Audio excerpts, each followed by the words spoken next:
Acha. Good afternoon, everyone. Thank you for joining today's session. Really happy to have you guys with us.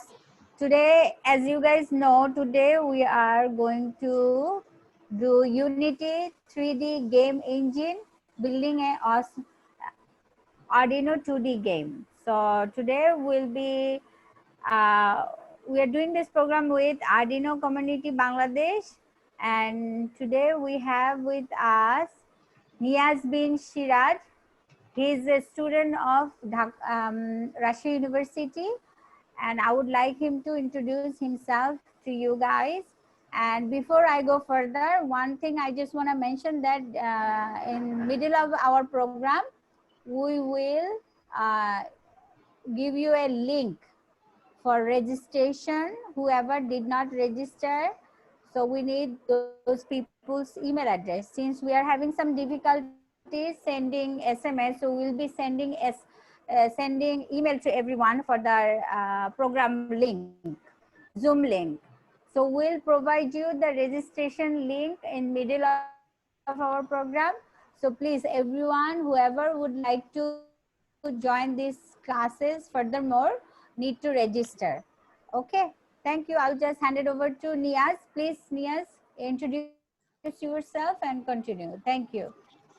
Thank you, Asma আপু। সবাইকে স্বাগতম। আমি নিয়াজ বিন সিরাজ। আমার কথা সবাই শুনতে পাচ্ছ তো? হ্যাঁ, কেউ রেসপন্স করলে ভালো হয়। আমার কথা কি ঠিকঠাক শোনা যাচ্ছে? ভিডিও দেখা যাচ্ছে না, ওখানে কি নেটওয়ার্কের প্রবলেম হবে নাকি?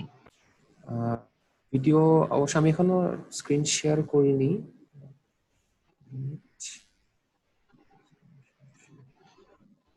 আচ্ছা,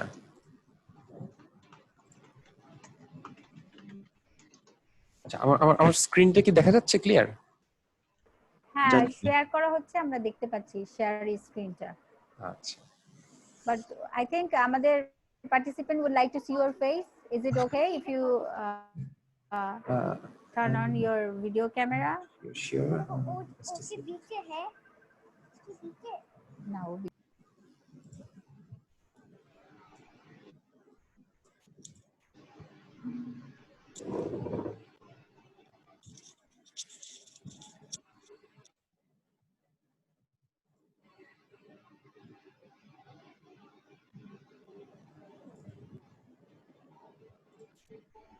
Hi, this is me, Niaz bin Shiraj.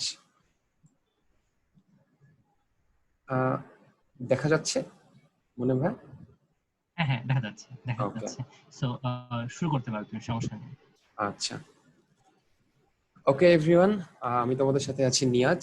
তোমরা সবাই অলরেডি জানো যে আমাদের ওয়ার্কশপটার নাম হচ্ছে unity game engine, build an awesome Android 2D game. আচ্ছা, তো নাম শুনেই বোঝা যাচ্ছে যে আমরা আসলে কি নিয়ে আমাদের এই ওয়ার্কশপটা সাজিয়েছি, মেইনলি আমরা কি শিখবো আমাদের এই পুরো ওয়ার্কশপটাতে। তো চলো আমরা সামনে আগাই। আচ্ছা, তোমরা জানো যে আমরা মোটামুটি ওয়ার্কশপটা 4 দিন ব্যাপী হবে। আজকে 20 তারিখ, ডেটগুলো তোমাদের মেইল করে দেওয়া আছে। তো আগামী 4 দিনই আমি থাকবো তোমাদের সাথে। আমার ব্যাকগ্রাউন্ড হচ্ছে আমি নিয়াজ, আপাতত আপু বললেন যে আমি রাজশাহী ইউনিভার্সিটিতে কম্পিউটার সায়েন্স এন্ড ইঞ্জিনিয়ারিং এর ফাইনাল ইয়ারের স্টুডেন্ট। এই তো চলো আমরা দেখি নেই যে আমরা আসলে আগামী 4 দিন কোন দিন কি শিখবো। আর যারা যারা আছেন আর কি মাঝে মাঝে জাস্ট কথার রেসপন্স করলে আর কি বেটার হয়, তাহলে আমি কনফার্ম হতে পারবো যে আমার কথা ঠিকঠাক শোনা যাচ্ছে।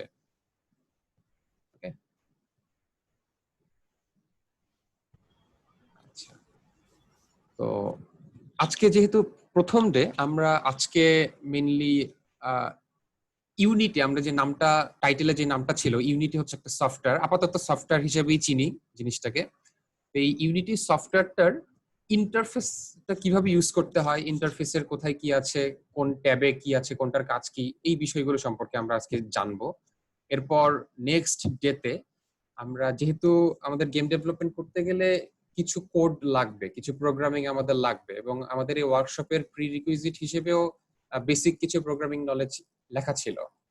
তো সেই হিসেবে আমরা সেকেন্ড ডেতে একদম বেসিক কিছু জিনিস সম্পর্কে জানবো, যে সি শার্প ল্যাঙ্গুয়েজের কিছু বেসিক ফিচার, আর সব থেকে ইম্পর্টেন্ট হচ্ছে ওওপি অর্থাৎ অবজেক্ট ওরিয়েন্টেড প্রোগ্রামিং এর কিছু বেসিক ফিচার সম্পর্কে আমরা শিখবো সেকেন্ড ডেতে।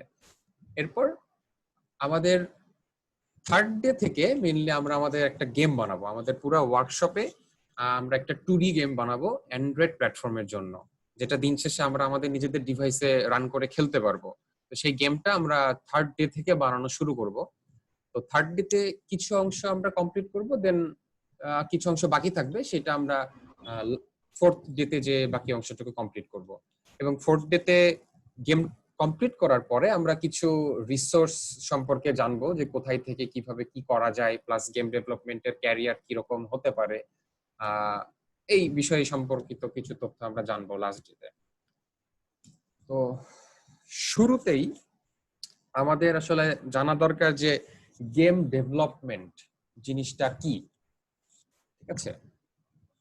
আচ্ছা, তো গেম ডেভেলপমেন্ট নরমালি ডেভেলপমেন্ট বলতে আমরা যেটা বুঝি, আমরা যদি কেউ আইটি ফিল্ডে থাকি তারা অলরেডি জানেন যে সফটওয়্যার ডেভেলপমেন্ট কি জিনিস। তো গেম ডেভেলপমেন্ট আর সফটওয়্যার ডেভেলপমেন্ট একই, খালি গেম ডেভেলপমেন্টে আমরা গেম বানাবো, এটাই পার্থক্য। আচ্ছা, এটার কিছু ছোট ছোট ভাগ আছে, যেরকম গেম ডেভেলপমেন্টের শুরুতে প্রথমত আমরা একটা ডিজাইন করব, অর্থাৎ আমরা কি ধরনের গেম বানাতে চাই সেই গেমের কনসেপ্ট বিল্ডিং আর কি, যেটাকে বলে কি টাইপের গেম বানাবো, গেমের ফিচার গুলা কিরকম থাকবে, এই জিনিসগুলো আমরা আগেই চিন্তা করে নিব। এটা হচ্ছে ডিজাইন ফেজ। দেন আমরা ইমপ্লিমেন্ট করব, অর্থাৎ গেমটা আমরা বানায় ফেলবো। টোটালি আমরা ইউনিটিতে সফটওয়্যারের মাধ্যমে আমরা পুরো গেমটা বানিয়ে ফেলবো, এটা হচ্ছে ইমপ্লিমেন্টেশন। এন্ড দেন বানানোর পরে আমাদের কি করতে হবে, অবশ্যই গেমটা ছাড়তে হবে। যেমন অ্যান্ড্রয়েডের ক্ষেত্রে আমরা গেমটা আপলোড দিব হচ্ছে গুগল প্লে স্টোরে, যাতে করে অন্য সবাই সেটা খেলতে পারে। এটা হচ্ছে আমাদের রিলিজ ফেজ। তো গেম ডেভেলপমেন্ট আসলে তিনটা ফেজের সমন্বয়, ডিজাইন, ইমপ্লিমেন্টেশন, রিলিজ, এই তিনটাকে একসাথে আমরা গেম ডেভেলপমেন্ট বলতেছি, ঠিক আছে? আর আমরা চাইলে এটাকে আরেকটু এলাবোরেট করতে পারি। এলাবোরেট করলে যেটা আসবে যেটা হচ্ছে concept generation, design, build, test আর রিলিজ। কনসেপ্ট জেনারেশন হচ্ছে আমরা যেটা বললাম শুরুতে ডিজাইন ফেজে, যে একটা গেম আপনি বানাবেন, সেটা কি রকম গেম, সেটা কি রেসিং গেম নাকি এফপিএস বা ফার্স্ট পারসন শুটার গেম, কি ধরনের গেম হবে সেটার কনসেপ্ট নিয়ে আপনাকে চিন্তা করতে হবে। মেইনলি আইডিয়া জেনারেট করা যেটাকে বলি আমরা, এটা হচ্ছে কনসেপ্ট জেনারেশন। দেন আমরা ডিজাইন করব। ডিজাইন ফেজটা মূলত আপনার গেমটা কিরকম হবে সেটার একটা পেপার ওয়ার্ক, অর্থাৎ আপনার গেমের একদম ফার্স্ট থেকে লাস্ট পর্যন্ত কি কি ফিচার থাকবে। যেমন আমরা যদি পাবজির কথা চিন্তা করি, কম বেশি আমরা সবাই পাবজি খেলছি, না খেললেও জানি গেমটা কিরকম। তো পাবজি গেমের মেইন ফিচারটা আসলে কি, এটা হচ্ছে একটা এফপিএস শুটার হবে, ফার্স্ট পারসন শুটার গেম হবে, এবং এটা মাল্টিপ্লেয়ার হবে, অর্থাৎ একটা আইল্যান্ডে আমরা 100 জন নামবে, ক্লাসিক ম্যাচ যেটা ছিল আর কি, 100 জন নামবে। দেন মেইন কোর ইয়েটা ছিল যে সব যে যাকে পারে মারবে, মেরে টেরে লাস্টে যে থাকবে সে উইন, চিকেন ডিনার। তো এই টাইপের কোর ফাংশনালিটি গুলা আপনাকে আগে লিখে রাখতে হবে কিংবা ডিজাইন করে ফেলতে হবে, যে আমি আসলে কি চাচ্ছি, গেমটা আমার কিরকম হবে, ঠিক আছে? এটা হচ্ছে আমাদের ডিজাইন ফেজ। দেন সেই ডিজাইন আমরা যেভাবে যেভাবে ডিজাইন করছি ঠিক সেইভাবে আমরা গেমটা বানায় ফেলবো, ঠিক আছে? সেটা আমরা ইউনিটি সফটওয়্যারের মাধ্যমে বা যে কোনো সফটওয়্যারের মাধ্যমে গেমটা বানাবো। এই বানানোটাই হচ্ছে আমাদের বিল্ডিং ফেজ। এখন গেমটা বানানোর পরে রিলিজ দেওয়ার আগে আমাদেরকে টেস্ট করে দেখতে হবে যে আমরা আসলে যেসব ফিচার চেয়েছিলাম শুরুতে ওই সবকিছু কি ঠিকঠাক মতো ইমপ্লিমেন্ট করা হয়েছে নাকি কোনো প্রবলেম আছে। তো এটা যেই ফেজে আমরা টেস্ট করব সেটা হচ্ছে টেস্টিং ফেজ। দেন আমরা গেমটা রিলিজ করে দিব। তো এই মূলত আসলে এই সবগুলো ফেজের সমন্বয়টাকে আমরা গেম ডেভেলপমেন্ট বলি, ঠিক আছে? আচ্ছা, তো এটা হচ্ছে আমাদের গেম ডেভেলপমেন্ট কি গেল। এরপর সবথেকে ইম্পর্টেন্ট যেই জিনিসটা সেটা হচ্ছে অনেকের কাছে যারা গেম ডেভেলপমেন্ট নিয়ে নাড়াচাড়া করেননি তাদের কাছে নতুন লাগবে টার্মটা, সেটা হচ্ছে গেম ইঞ্জিন। গেম ইঞ্জিন জিনিসটা আসলে কি? এই যে আমরা ইউনিটি নাম যে বললাম, আমাদের টাইটেলেও ছিল, ওয়ার্কশপের টাইটেলে ছিল ইউনিটি। ইউনিটিটাকে আমরা প্রথমে সফটওয়্যার বলেছি, আসলে ইউনিটিটাই হচ্ছে একটা গেম ইঞ্জিন। এখন গেম ইঞ্জিন জিনিসটা আসলে কি? একটা গেম বানাতে গেলে আমাদের ছোট ছোট অনেক টুলস লাগে। যেমন আমরা একটা 2D গেমের কথা চিন্তা করি, সাপোজ কোনো একটা 2D গেম, এন্ডলেস রানার গেম। এখন একটা গেমের জন্য আমাদের প্রথমত কি লাগবে, যে গেমের যে গ্রাফিক্সটা, গ্রাফিক্সটাকে আমাকে মনিটরে দেখাতে হবে, তাই না? গ্রাফিক্সটা শো করাতে হবে, এটা একটা। তারপরে আমাদেরকে গ্রাফিক্সটা দেখাতে হবে, এটা একটা। দ্বিতীয়ত গেমের ক্ষেত্রে আমাদের অ্যানিমেশন করানো লাগতে পারে। তৃতীয়ত ওইটা যদি মাল্টিপ্লেয়ার গেম হয় তাহলে নেটওয়ার্কিং সম্পর্কে কিছু টুলস লাগবে, নেটওয়ার্কিং রিলেটেড টুলস লাগবে। তারপরে যদি যেহেতু আমরা গেমটা কোডিং করে বানাবো, অর্থাৎ প্রোগ্রামিং করে করে বানাবো, সেহেতু কোড করা যায় এরকম একটা কিছু লাগবে। তারপর সাউন্ড সিস্টেম লাগবে, এরকম অনেক অনেক টুলস লাগবে আসলে একটা গেম বানাতে।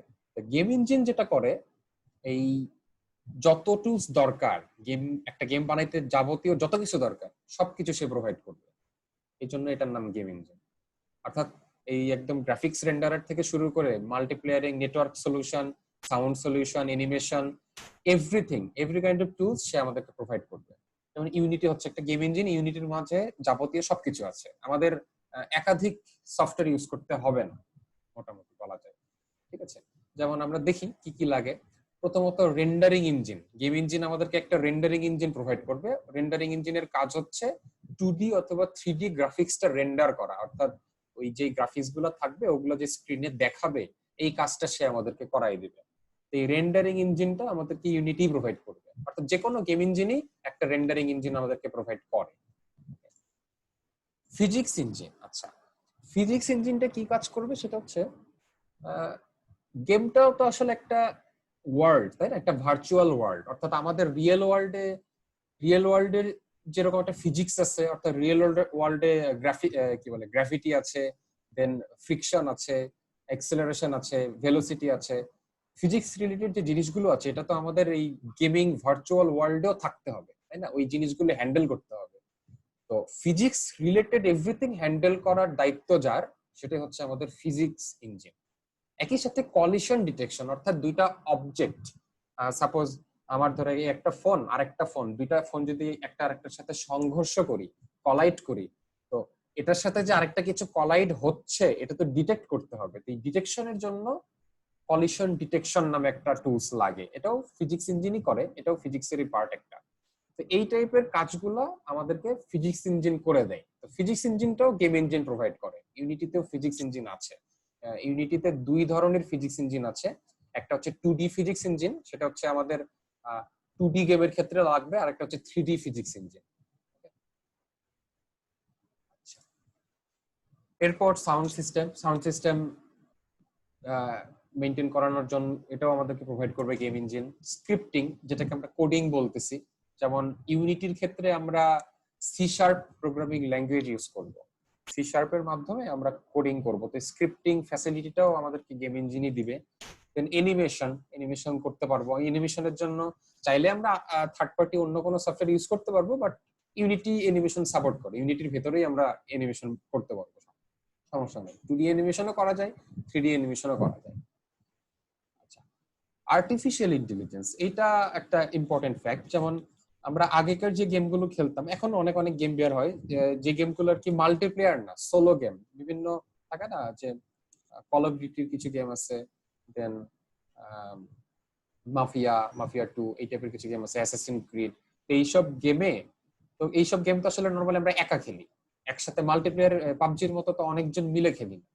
তাহলে এইসব গেমে এনিমি সাইডে যারা থাকে ওদেরকে কন্ট্রোল করে কি? ওদেরকে তো আসলে অন্য কোনো মানুষ কন্ট্রোল করতেছে না, মানুষ খালি আমি আমার ক্যারেক্টারটাকে কন্ট্রোল করতেছি। বাকি যেই ক্যারেক্টার গুলো থাকে ওগুলোকে আর্টিফিশিয়াল ইন্টেলিজেন্সের মাধ্যমে এআই দিয়ে কন্ট্রোল করানো হয়। অর্থাৎ ওরা এক কথায় বট বলি, আমরা পাবজিতে বট বলি যেগুলাকে, রোবট আর কি, বট, ওগুলো আসলে এআই। এই এআই রিলেটেড ফাংশনালিটি গুলো আমাদেরকে গেম ইঞ্জিনই প্রোভাইড করবে, আমাদের আলাদা পাইথন কিংবা অন্য কোনো অ্যাডভান্স কিছু ইউজ করতে হবে না। নেটওয়ার্কিংটা লাগবে আমাদের ইয়ের জন্য, মাল্টিপ্লেয়ারের জন্য। যদি আমরা মাল্টিপ্লেয়ার গেম বানাতে চাই তাহলে নেটওয়ার্কিং লাগবে, এবং এটাও আমাদেরকে গেম ইঞ্জিন প্রোভাইড করবে। আচ্ছা, মেমোরি ম্যানেজমেন্ট আমাদের লাগবে, এটা আমরা কোডিং নিয়ে আলোচনা করার সময় বুঝতে পারবো, আমরা সামনে এটা নিয়ে আলোচনা করবো। বাট মেমোরি ম্যানেজমেন্ট রিলেটেড বিষয়াদিও আমাদেরকে গেম ইঞ্জিনই প্রোভাইড করবে। আর সবশেষে আরেকটা আছে লোকালাইজেশন সাপোর্ট বলতে, একটা গেম যদি আমরা মাল্টিপল ল্যাঙ্গুয়েজে রিলিজ দিতে চাই, অর্থাৎ ইংরেজির পাশাপাশি কয়েকটা দেশের লোকাল ল্যাঙ্গুয়েজে, সাপোজ আমি বাংলাতেও চাচ্ছি দিতে, স্প্যানিশ ভাষায় দিতে চাচ্ছি, ফ্রান্সের ভাষায় দিতে চাচ্ছি, বিভিন্ন ভাষায় দিতে চাচ্ছি, তো সেই ক্ষেত্রে ওই জিনিসটাকে লোকালাইজেশন বলে। তো এই সাপোর্টটাও আমাদেরকে গেম ইঞ্জিনে দিবে। আমরা গেম ইঞ্জিনের ভেতরকার টুলস ইউজ করেও লোকালাইজ করতে পারবো একটা গেমকে। ওকে, এটা হলো আমাদের মেইনলি গেম ইঞ্জিন কি জিনিসটা। তো ইউনিটি হচ্ছে একটা গেম ইঞ্জিন। ইউনিটি আমাদেরকে যাবতীয় সবকিছুই সাপোর্ট দিবে। এখন ইউনিটির মতো আরো অনেক গেম ইঞ্জিন আছে, যেমন পাবজি গেমটা বানানো হয়েছে আনরিয়েল গেম ইঞ্জিন ইউজ করে। এটার মতো আরো আছে, যেমন গেম আর্ট 2D একটা গেম ইঞ্জিন আছে, গজট একটা গেম ইঞ্জিন আছে, এই টাইপের আরো অনেক গেম ইঞ্জিন আছে। তাহলে আমরা কেন ইউনিটি ইউজ করতেছি, এটা একটা প্রশ্ন, যে আমরা আমাদের ওয়ার্কশপের জন্য ইউনিটি কেন সিলেক্ট করলাম, তাই না? আচ্ছা, তাহলে নেক্সট স্লাইডে আমরা এটাই জানবো যে আসলে হোয়াই ইউনিটি। এটার অনেকগুলো কারণ আছে। প্রথমত, ইউনিটি ফ্রি।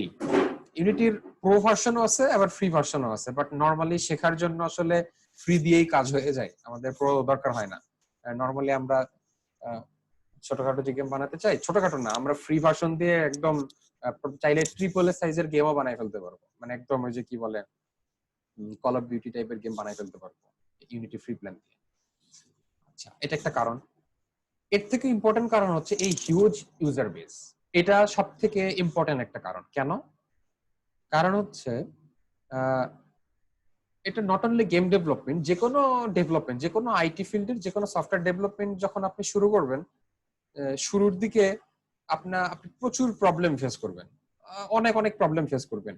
ঠিক আছে, এটা আপনি যতই টিউটোরিয়াল দেখেন, কারণ দেখা যায় কি একটা টিউটোরিয়ালে তো আর সবকিছু দেখায় দেয় না। আপনি টিউটোরিয়াল দেখে দেখে হুবহু করতে গেলেও দেখবেন এমন এমন এরর আসতেছে যেটা আসলে টিউটোরিয়ালে আসে নাই, কিন্তু আপনার আসতেছে, এরকম হয়। এরকম যখন হবে তখন আপনি কি করবেন? আপনাকে কে শিখাই দিবে? তখন আপনাকে যেটা করতে হবে, আপনাকে জাস্ট গুগলে যে সার্চ দিতে হবে যে হ্যাঁ আমি এরকম, মানে জাস্ট এররটা কপি করে গুগলে পেস্ট করে দিবেন। তাইলে যেটা হবে, ওই এরর রিলেটেড সার্চ রেজাল্টে দেখবেন কি যে আপনার আগে ওই টাইপের প্রবলেমে আরো অনেকেই ওই প্রবলেমটা ফেস করছে, করে কোন একটা ফোরামে প্রশ্ন করছে, এবং যারা কিছু আছে যে তারা অলরেডি সলিউশন পেয়ে গেছিল, তারা ওই ফোরামে রিপ্লাই সেই সলভটা দিয়ে দিছে। তো এটার সুবিধা হচ্ছে এই যে ইউজার বেস যদি বেশি থাকে তখনই কিন্তু এই সুবিধাটা পাওয়া যায়। কারণ ইউজার বেস যদি কম থাকে, আপনি একটা প্রবলেম নিয়ে সার্চ দেবেন, দেখবেন যে প্রবলেম নিয়ে খুব একটা মানুষ ওই প্রবলেমে পড়ে নাই। কেন? কারণ ওইটার ওই সফটওয়্যারটার বা ওই গেম ইঞ্জিনের ইউজারই নাই, বা খুবই কম, এত কম ইউজার যে ওই প্রবলেমটা সব মানে হয়তোবা এখনো কি আপনি প্রথম যে ওই প্রবলেমটা ফেস করছেন, এরকম হতেই পারে, এরকম হওয়ার প্রবাবিলিটি বেশি থাকে। ইউনিটির ক্ষেত্রে এই প্রবাবিলিটিটা খুবই কম। অ্যাটলিস্ট আমি আমার এক্সপিরিয়েন্স দিয়ে যদি বলি, আমি এখন পর্যন্ত আমি এমন কোন কি বলে এমন কোন এরর কিংবা প্রবলেম ফেস করি নাই যেটা আমি গুগলে সার্চ দিয়ে পাইনি। যেটাই প্রবলেম ফেস করছি গুগলে সার্চ দিছে, হয়তো একটু বেশি ঘাটতে হইছে, প্রায় 3-4 পেজ সার্চ রেজাল্ট যেতে হইছে, বাট আমি পাইছি, দিন শেষে আমি সলিউশন পেয়ে গেছি। এটা একটা বড় কারণ ইউনিটির জন্য। এই কারণে আর কি আমরা ইউনিটি ইউজ করতেছি। আচ্ছা, ইউনিটিতে অনেক অনেক অনেক হ্যান্ডফুল ফিচার আছে যেটা গডটে নাই, গেমার 2D-তে নাই, আনরিয়েলেও আছে। কিন্তু আনরিয়েল আমরা কেন ইউজ করতেছি না এটা আমরা বলবো, সামনে যেয়ে বলবো। আচ্ছা, ইউনিট, হ্যাঁ এই তো ফোর্থ পয়েন্টে চলে আসছে আনরিয়েল ইউজ না করার কারণ। সেটা হচ্ছে ইজি টু লার্ন। ইউনিটি শেখা খুবই সহজ। আনরিয়েলের আপনার লার্নিং কার্ভটা একটু বেশি, আনরিয়েলটা একটু ক্রিটিক্যাল, ওখানকার ফিচার গুলাও বেশি, প্লাস ওইটার ইউআইটা ইন্টারফেসটাও অতটা হ্যান্ডি না। ওইটা শিখতে গেলে আপনার একটু কষ্ট হবে। প্লাস ইয়েতে আপনার আনরিয়েলে C++ ল্যাঙ্গুয়েজ ইউজ করে, আর C++ বলা যায় সব থেকে কঠিন একটা ল্যাঙ্গুয়েজ। C++ এ করতে গেলে আনরিয়েল একটু প্রবলেম হয়। ইউনিটিতে C# আমরা ইউজ করবো, এটা খুবই ল্যাঙ্গুয়েজটাও খুবই ইজি। এটা একটা কারণ, ইউনিটি বিগিনারদের জন্য ইউনিটি বেস্ট। ইউনিটি অনেক ভালো একটা গেম ইঞ্জিন, খুবই ইজি শেখার জন্য। আচ্ছা, ইউনিটিতে আরেকটা ফিচার আছে, সেটা হচ্ছে আমরা ইউনিটিতে কোডিং দিয়েও গেম বানাতে পারবো, আমরা কোনো রকম কোডিং ছাড়াও গেম বানাতে পারবো। এটা একটা সুবিধা। ইউনিটিতে খুব রিসেন্টলি বলতে আগেও ছিল, একটা প্লাগইন, এটা থার্ড পার্টি হিসেবে ছিল, পরে এটা ইউনিটি নিজের করে নিচ্ছে। সেটার নাম হচ্ছে বোল্ট, BOLT। এই বোল্টটা হচ্ছে একটা ভিজুয়াল স্ক্রিপ্টিং টুল, অর্থাৎ এই টুলটা দিয়ে আমরা যে কোডিং করে যেটা করি, এটা এই ক্ষেত্রে আমরা ভিজুয়ালি ড্র্যাগ এন্ড ড্রপ করে করতে পারবো। এখানে ভ্যারিয়েবল ক্রিয়েট করা, ফাংশন ক্রিয়েট করা সবই করা যায়, কিন্তু সেটা ভিজুয়ালি, এটা একটা সুবিধা। যারা নন সিএসএন ব্যাকগ্রাউন্ড বা কিংবা যারা প্রোগ্রামিং করেনি, তারাও যদি গেম বানাইতে চায় তাহলে এই ফিচারটা ইউজ করে ইজিলি সেই ইউনিটিতে অনেক ভালো ভালো গেম বানাইতে পারবে। এই ফিচারটা এখানে আছে। আচ্ছা, আরেকটা বড় ইম্পর্টেন্ট পার্ট হচ্ছে ক্রস প্ল্যাটফর্ম বিল্ড সাপোর্ট। আচ্ছা, ক্রস প্ল্যাটফর্ম বিল্ড সাপোর্ট মানে হচ্ছে, ধরেন আমি যদি একটা গেম অ্যান্ড্রয়েড প্ল্যাটফর্মের জন্য ধরেন বানাইতে যাচ্ছি, আবার ডেস্কটপ আমার উইন্ডোজের জন্য বানাইতে যাচ্ছি, তারপরে স্টিমের জন্য বানাতে যাচ্ছি, আইওএস এর জন্য বানাতে যাচ্ছি, কিংবা এইচটিএমএল অর্থাৎ ব্রাউজারে আমরা খেলতে পারবো, ওয়েবজিএল বলে, ব্রাউজারের জন্য বানাতে যাচ্ছি, অর্থাৎ আমরা মাল্টিপল প্ল্যাটফর্মের জন্য যদি একটা গেম বানাতে চাই, আচ্ছা, তাহলে ইউনিটি আমাদেরকে সেই সুবিধাটা দিবে। কি সুবিধা দিবে? আমরা গেমটা বানানোর সময় একভাবেই বানাবো, কিন্তু বিল্ড দেওয়ার সময় আপনি প্ল্যাটফর্ম সিলেক্ট করে দিতে পারবেন। আপনি যেই প্ল্যাটফর্মটা সিলেক্ট করবেন ওই প্ল্যাটফর্মের জন্য বিল্ড হয়ে যাবে। এই গেম ইঞ্জিনের আগে যখন গেম ইঞ্জিন ছিল না, তখন গেম বানাইতে গেলে এরকম লাগতো। যেমন তখন অ্যান্ড্রয়েডের জন্য গেম বানাইতে গেলে আপনার জাভা শেখা লাগতো, আপনার আইওএস এর জন্য গেম বানাইতে গেলে সুইফট ল্যাঙ্গুয়েজ শেখা লাগতো, আপনার ওয়েবজিএল এর জন্য গেম বানাইতে গেলে জাভাস্ক্রিপ্ট শেখা লাগতো। ঠিক আছে, দেখা যেত যে মাল্টিপল প্ল্যাটফর্মের জন্য গেম বানাইতে মাল্টিপল ল্যাঙ্গুয়েজ শেখা লাগতেছে, প্লাস আলাদা আলাদা সফটওয়্যার, টুল, মেকানিজম শিখতে হচ্ছে। ইউনিটি এটাকে ইজি করে দিছে। আপনি শিখবেন একটা ল্যাঙ্গুয়েজ সি শার্প, আপনি একটা টুল ইউজ করে শিখবেন ইউনিটি, আর আপনি গেম বানাইতে পারবেন মাল্টিপল প্ল্যাটফর্মের জন্য। এটা অনেক বড় একটা বিষয়। আর আরেকটা ইম্পর্টেন্ট ইস্যু হচ্ছে অ্যাসেট স্টোর। অ্যাসেট বলতে আমরা বোঝাচ্ছি গেমের ভেতরে গেমের যে রিসোর্স গুলা থাকে, যেমন গেমের গ্রাফিক্স গুলা, তারপরে গেমের অডিও, মিউজিক, গেমের অ্যানিমেশন, এগুলোকে আমরা অ্যাসেট বলি। তো ইউনিটির নিজস্ব অ্যাসেট স্টোর আছে, বিশাল একটা অ্যাসেট স্টোর আছে। সেই অ্যাসেট স্টোরে কি করে, অনেকে এখানে ফ্রিতেও পাওয়া যায়, পেইডও পাওয়া যায়। আপনি ফ্রিতে অনেক ভালো ভালো গেমের গ্রাফিক্স পাবেন, আপনাকে নিজে মানে একদম শুরু থেকে বানাইতে হবে না। এখন আসলে অনেক কিছু অনেক সহজ হয়ে গেছে আগের চেয়ে। আগে গেম বানাইতে গেলে দেখা যেত যে একদম শুরু থেকে আপনার সবকিছু বানানো লাগতো। আপনার গ্রাফিক্যাল জিনিসগুলা বলেন, ক্যারেক্টার ডিজাইন বলেন, অ্যানিমেশন করা বলেন, সব একদম শুরু থেকে বানানো দরকার ছিল। বাট এখন আপনি গেম বানাইতে চান, অ্যাসেট স্টোরে ঢুকবেন, আপনার পছন্দ মতো কোন একটা গ্রাফিক্স, তারপরে হচ্ছে আপনার অ্যানিমেশন কিংবা বেসিক কিছু ফাংশনালিটি, যেমন ধরেন প্লেয়ার মুভমেন্ট, তারপরে প্লেয়ার শুটিং, বেসিক জিনিসগুলা যেগুলো নরমালি গেমের মধ্যে থাকে, খুব একটা ইউনিক না, এই টাইপের জিনিসগুলো আপনি অ্যাসেট স্টোরে ফ্রিতে পেয়ে যাবেন। আপনি জাস্ট নামায় আপনার গেমের মেকানিজম অনুযায়ী সুন্দর করে সাথে একটা গেম খুব অল্প সময়ে বানায় ফেলতে পারবেন। এটা একটা খুবই বড় সুবিধা হয়ে গেছে। এই জন্য আর কি নরমালি অনেক মানে একজনকে একাধিক স্কিলফুল হইতে হয় না, প্লাস আপনার টিম দরকার নাই, আপনি একাই গেম বানাইতে পারবেন। ছোটখাটো গেমের ক্ষেত্রে আপনি একাই পারবেন, কারণ আপনি গ্রাফিক্স ফ্রিতেই পাচ্ছেন, আপনাকে আলাদা গ্রাফিক্স ডিজাইনার লাগবে না, আপনাকে আলাদা আপনার অ্যানিমেশন করে দেয় এরকম কাউকে লাগবে না, অথবা আপনাকে কারো মিউজিক কম্পোজার লাগবে না, আপনি সব ফ্রিতে নামাই করতে পারবেন।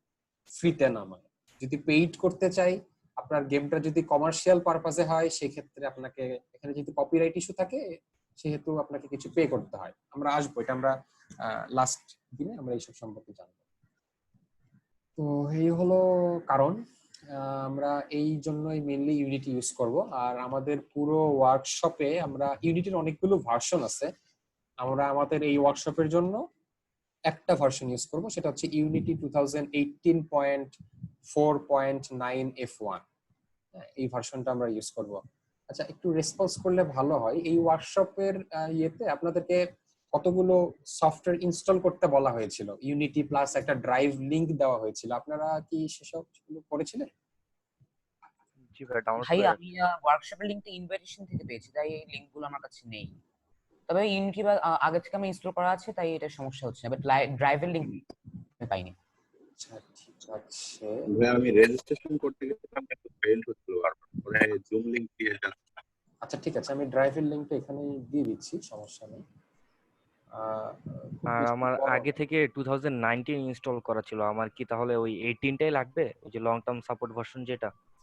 19 এর এলটিএস ভার্সন আছে, কিন্তু আসলে হবে কি 9, 10 আর 18 এর মাঝে কিছু কিছু পার্থক্য আছে। যেমন আমি 18 ইউজ করব, তো দেখা যাবে যে ইন্টারফেস রিলেটেড কিছু ব্যাপার স্যাপার একটু অন্যরকম, একটু আলাদা। আপনাদের সিঙ্ক করতে একটু প্রবলেম হতে পারে। এমনিতে ফিচারস তো সেম, তাই না? একই ম্যাক্সিমাম তাহলে ছোট ছোট কিছু সমস্যা জায়গায় হবে না। প্রবলেম হতে পারে, সমস্যা নাই। আপনি ইউনিট 19 ইউজ করেন, Okay. কোথাও যদি বুঝতে প্রবলেম হয় আপনি আস্ক করলে আমি সেটা বলে দিতে পারবো, সমস্যা নেই। ঠিক আছে ভাই। আর আমি ড্রাইভের লিংকটা আপনাদেরকে দিয়ে দিই, কারণ আমি শেয়ার করেছি, সরি প্রথমে অ্যাডোবিটা করে ফেলেছি, পরে এটা শেয়ার করেছি। যেগুলো আমাদের রিকোয়ারমেন্ট ছিল সেগুলো আমি শেয়ার করেছি চ্যাট বক্সে, সবাই কাইন্ডলি একটু দেখে নেন।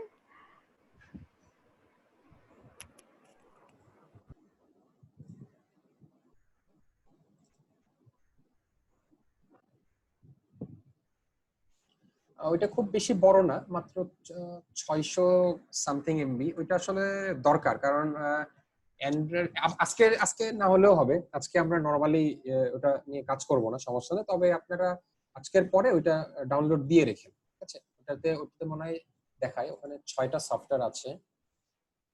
ওই জিপ ফাইলটা নামালে যে আপনি এই সফটওয়্যার গুলো পাবেন। ভিএস কোড যদি আগে থেকে ইনস্টল করা থাকে তাহলে ভালো, ঠিক আছে? এগুলো হচ্ছে ডেভেলপার প্যাক, .NET SDK, এগুলো নরমালি আগে থেকে ইনস্টল করে থাকার কথা।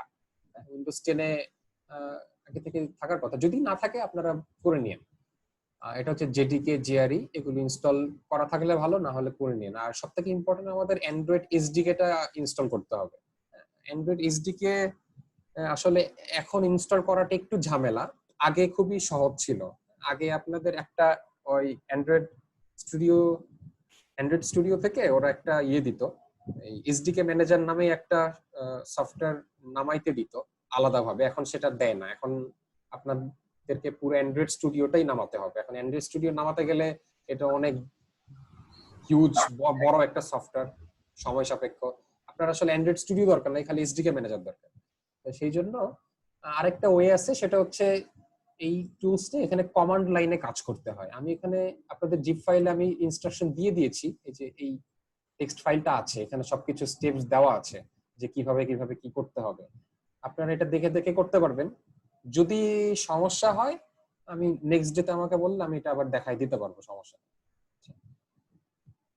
হ্যাঁ, একজন রেইজ করেছেন জারিফ, কিছু বলবেন আপনি? জি ভাইয়া, আমার কাছে অ্যান্ড্রয়েড স্টুডিও আছে, সুতরাং আমার কাছে নিশ্চয়ই অ্যান্ড্রয়েড এসডিকে ম্যানেজার আছে। তাহলে কি আমাকে এটা আবার আলাদা করে ইনস্টল করতে হবে? এখানে ভার্সন ইস্যু আছে কিছু, যেমন আমরা 18 এর জন্য এই যে আপনার দেখেন 19 অ্যান্ড্রয়েড 29 আমরা ইউজ করব, বিল্ড টুলস 29.0.3 ইউজ করব। আপনি একটা কাজ করতে পারেন, অ্যান্ড্রয়েড স্টুডিওতে এসডিকে ম্যানেজার ওপেন করে ভার্সনটা চেক করে নেবেন যে আপডেট করা আছে। ভাইয়া করা আছে 29, এপিআই 29 ইউজ তাহলে ঠিক আছে, তাহলে নতুন করে কিছু করতে হবে। ওকে, তাহলে ওটা দিয়ে হয়ে যাবে। যাদের করা নেই তারা একটু কাইন্ডলি এটা করে নিন। আর করতে প্রবলেম আজকে আমাদের দরকার নেই, আজকে আমরা নরমালি যে কাজগুলো করব এটা না হলেও হবে, সমস্যা নেই। নেক্সট ডেতে আপনারা এই কাজটা করে ফেলেন। আর প্রবলেম হলে আমাকে নেক্সট ডেতে বলবেন, আমি সেটা দেখিয়ে দিতে পারবো। ওকে, আচ্ছা, তো এই তো গেল। তাহলে আজকে আমরা আমাদের মতো শুরু করতে পারি। আমাদের মেইনলি থিওরিটিক্যাল ব্যাপার স্যাপার এইটুকুই ছিল, আমরা এখন প্র্যাকটিক্যাল শুরু করব। শুরুতেই হচ্ছে কিভাবে প্রজেক্ট ক্রিয়েট করে।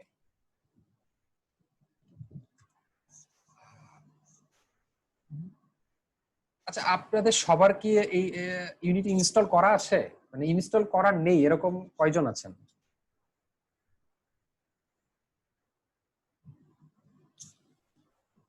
হ্যালো ভাইয়া, আমার ইনস্টল করা নাই। আচ্ছা, ইনস্টল করা না থাকলে আপনারা, আচ্ছা ঠিক আছে, সমস্যা নাই।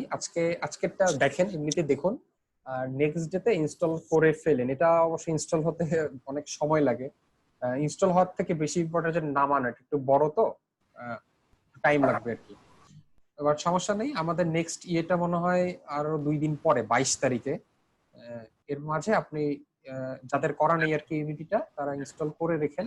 আজকের মতো এমনি দেখুন, দেখলেই হবে, সমস্যা। জি ভাই।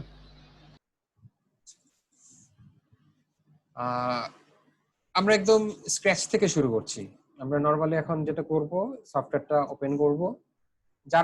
যাদের করা আছে ইনস্টল তারা আমার সাথে করতে পারেন।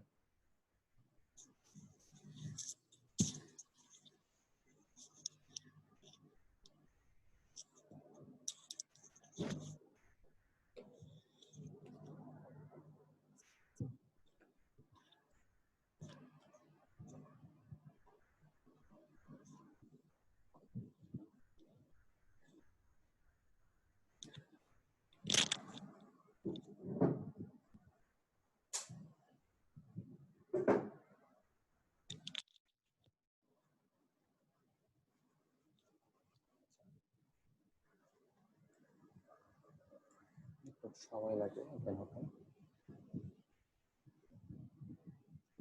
হ্যাঁ, সফটওয়্যারটা ওপেন করলে এরকম আসবে আর কি। শুরুতে আপনাদের এগুলো আসবে না, এগুলো হচ্ছে আমার অলরেডি প্রজেক্ট ক্রিয়েট করা। যারা একদমই নতুন তাদের এখানে এমটি থাকবে, আপনাদেরকে লগ ইন করতে বলতে পারে, বাট লগ ইন না করলেও সমস্যা নাই, ঠিক আছে, লগ ইন ছাড়াও হবে।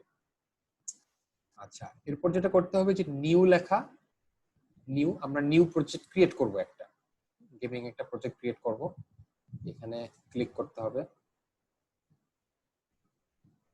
এখানে ক্লিক করলে আপনাকে প্রথমে প্রজেক্টের নাম যাবে, আপনি একটা নাম দিতে পারেন, যেমন আমি নাম দিচ্ছি 2D গেম দিলাম, যে কোনো একটা নাম ইচ্ছা মতো। এরপরে যেটা করতে হবে, আমরা যেহেতু 2D গেম বানাবো সেহেতু আমাদেরকে টেমপ্লেটে 2D সিলেক্ট করে দিতে হবে। আর এটা হচ্ছে লোকেশন, অর্থাৎ আপনার এই গেমিং প্রজেক্টটা কোথায় সেভ করতে চান। আমার ক্ষেত্রে আমি যে ই ড্রাইভের গেম ডেভেলপমেন্ট নামে একটা ফোল্ডার আছে, এখানে সেভ করতে চাই। আপনারা চাইলে চেঞ্জ করতে পারবেন। এখানে ক্লিক করলে এরকম একটা উইন্ডো ওপেন হবে। দেন আপনারা এখানে যে ফোল্ডারে সেভ করতে চান ওই ফোল্ডারে যে জাস্ট সিলেক্ট ফোল্ডার দিলেই সেটা সেট হয়ে যাবে। আচ্ছা, এটা করবেন। অর্গানাইজেশন আপনাদের এটা কিছু করতে হবে না, এটা আমার সেট করা আছে জন্য আসছে। আর ইউনিটি অ্যানালিটিক্সটা অন থাকুক, এটা বাই ডিফল্ট যেটা যেরকম আছে সেরকমই থাকুক, সমস্যা নেই। জাস্ট প্রজেক্টের নাম দিবেন, টেমপ্লেটটা 2D সেট করবেন, আর এখানে লোকেশনটা সেট করে দিবেন। দেন ক্রিয়েট প্রজেক্ট, এটা দিলে একটু সময় লাগবে ওপেন হতে। আচ্ছা, এটা ওপেন হতে থাকুক, ততক্ষণ আপনাদের সাথে কথা বলি। আপনাদের আগে ইউনিটি নিয়ে কাজ করার অভিজ্ঞতা কি আছে কারো? আমি একটা 3D গেম করেছিলাম ওদের টিউটোরিয়াল দেখে আর কি। আচ্ছা আচ্ছা, 3D গেম করেছিলেন। জি, আর একটা আমার AR কিছু বেসিক নিয়েও করেছিলাম। হ্যাঁ, বলো। আমার কিছু বেসিক অভিজ্ঞতা আছে। আমি একটা ভার্চুয়াল রিয়েলিটি গেম বানানো ভিআর গেম। আচ্ছা আচ্ছা, ওকে ওকে, তাহলে তো আপনাদের মোটামুটি ইন্টারফেস সম্পর্কে ধারণা আছে, কিভাবে মানে বেসিক। বেসিক না। এই তো কথা আমি তো এই হইতাছি। Sorry, hello Niaz, bolt framework নিয়ে কি পরের দিন বা লাস্টের দিকে কোনো কথা বলা হবে? কি নিয়ে? বোল্ট, ওই যে আচ্ছা আচ্ছা, না, আমাদের ওয়ার্কশপে আসলে বোল্ট নিয়ে আমরা আলোচনা করব না, এটা নন স্ক্রিপ্টিং, তো এটা ভিজুয়াল স্ক্রিপ্টিং। আমাদের মেইনলি আমরা স্ক্রিপ্টিং ইউজ করে এই গেমটা বানাবো। অবশ্যই, ধন্যবাদ, রাখলাম।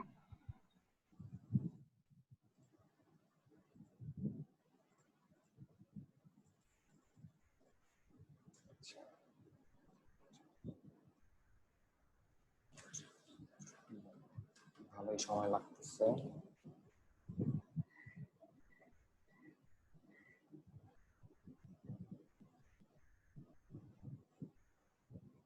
আচ্ছা, আমার সাথে আপনারা ইউনিটি ওপেন করছেন কতজন, কে কে? আমি করতেছে। আচ্ছা,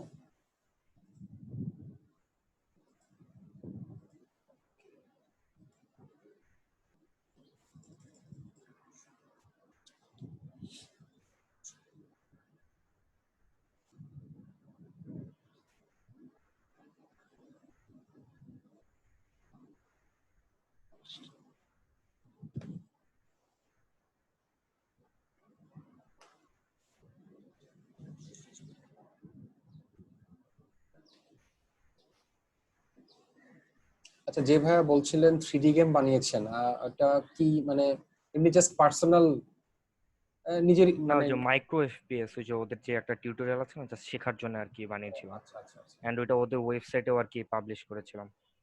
ও আচ্ছা আচ্ছা আচ্ছা, ওকে ওকে, গ্রেট। তাহলে তো আপনার যথেষ্ট অভিজ্ঞতা আছে। 3D না সম্পর্কে? একদম বেসিক, আমি ওইটা নিয়ে পরে আর ধরি নাই আর কি। ওরা ইমপ্রুভমেন্টের কিছু কিট দিয়েছিল, ওগুলা নিয়ে কিছু করি নাই। অ্যান্ড্রয়েড প্ল্যাটফর্মের জন্য কেউ কিছু বিল্ড করেছিলেন এখন পর্যন্ত? একটা এআর করেছিলাম, বাট ফোনে ইনস্টল করার পরে ফোন জাস্ট হ্যাং করতো, তো আমার কোনো আইডিয়া নাই কেন হয় নাই। ভাইয়া আমি যে ভিআর গেমটা বানিয়েছিলাম ওটা আসলে ঠিক ভার্চুয়াল রিয়েলিটি হেডসেটের জন্য না, ওটা বানিয়েছিলাম গুগল কার্ডবোর্ডের জন্য, সো ওটা অ্যান্ড্রয়েডের সঙ্গে কানেক্টেড। কিন্তু এটা যেহেতু 17 সালের দিকে সম্ভবত বানিয়েছিলাম, তখন গুগল কার্ডবোর্ডের যে এসডিকেটা সেটা একটু প্রবলেম ছিল। পরে বিভিন্ন এরর হওয়ার পরে আর ওটার দিকে আমি আর নজর দিইনি, পরে বাদ দিয়ে দিয়েছি প্রজেক্টটা। তাই বেসিক ধারণা আছে, খুব বেশি অ্যাডভান্স না।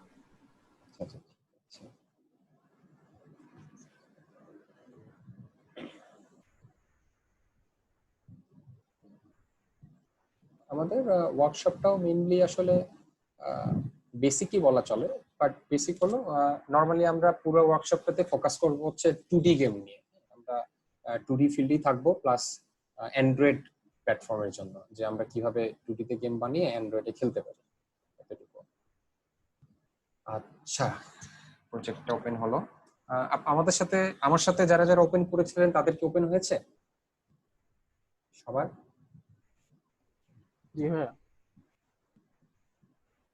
বাকি আছে কারো, মানে এখনো ওপেন হয়নি, ওপেন হচ্ছে এরকম? জি ওপেন হচ্ছে আর কি।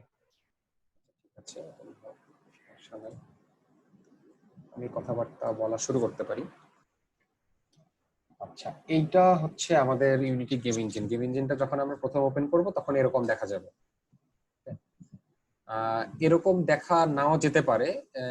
এখান আপনাদের এই যে ট্যাবগুলো ডিফল্ট অন্যভাবে সাজানো থাকতে পারে। এটা হচ্ছে আমি আমার মতো করে সাজিয়ে নিয়েছি, আপনি চাইলে সাজিয়ে নিতে পারবেন, আমি বলে দিব, সমস্যা নেই। যেমন এই যে জাস্ট এখানে যে ট্যাবটা সরাতে চান ওই ট্যাবের উপর ক্লিক করে যেভাবে ড্র্যাগ এন্ড ড্রপ করে আপনি যে পাশে খুশি রাখতে পারবেন। ঠিক আছে, আপনারা আপনাদের পছন্দ মতো একটা লেআউট বানিয়ে নিতে পারবেন, সমস্যা নাই। এটা আমার এভাবে সুবিধা হয় জন্য আমি এভাবে বানিয়েছি। তো প্রথমত আমি আপনাদেরকে পরিচয় করিয়ে দিতে চাচ্ছি যে আসলে কোন ট্যাবের কাজ কি। আচ্ছা, আমাদের এই গেমে একটা গেম বানাতে যে রিসোর্স গুলো লাগে, অর্থাৎ আপনার বলা যায় যে গ্রাফিক্স গুলো লাগবে, যেমন আমরা যেহেতু 2D গেম নিয়ে আলোচনা করতেছি, তো 2D এর ক্ষেত্রে 2D গ্রাফিক্স গুলোকে আমরা স্প্রাইট বলবো। ঠিক আছে, স্প্রাইট বলা হয়। এর ক্ষেত্রে 3D গেমের ক্ষেত্রে স্প্রাইট বলে না, 3D গেমের ক্ষেত্রে আপনাদের ওইগুলোকে 3D মডেল হিসেবে বলা হয়। আর 2D এর ক্ষেত্রে যত রকমের গ্রাফিক্যাল জিনিস আছে সবগুলোকে আমরা স্প্রাইট নাম দিব, স্প্রাইট হিসেবেই চিনব। তো স্প্রাইট হচ্ছে আমাদের গেমিং একটা রিসোর্স।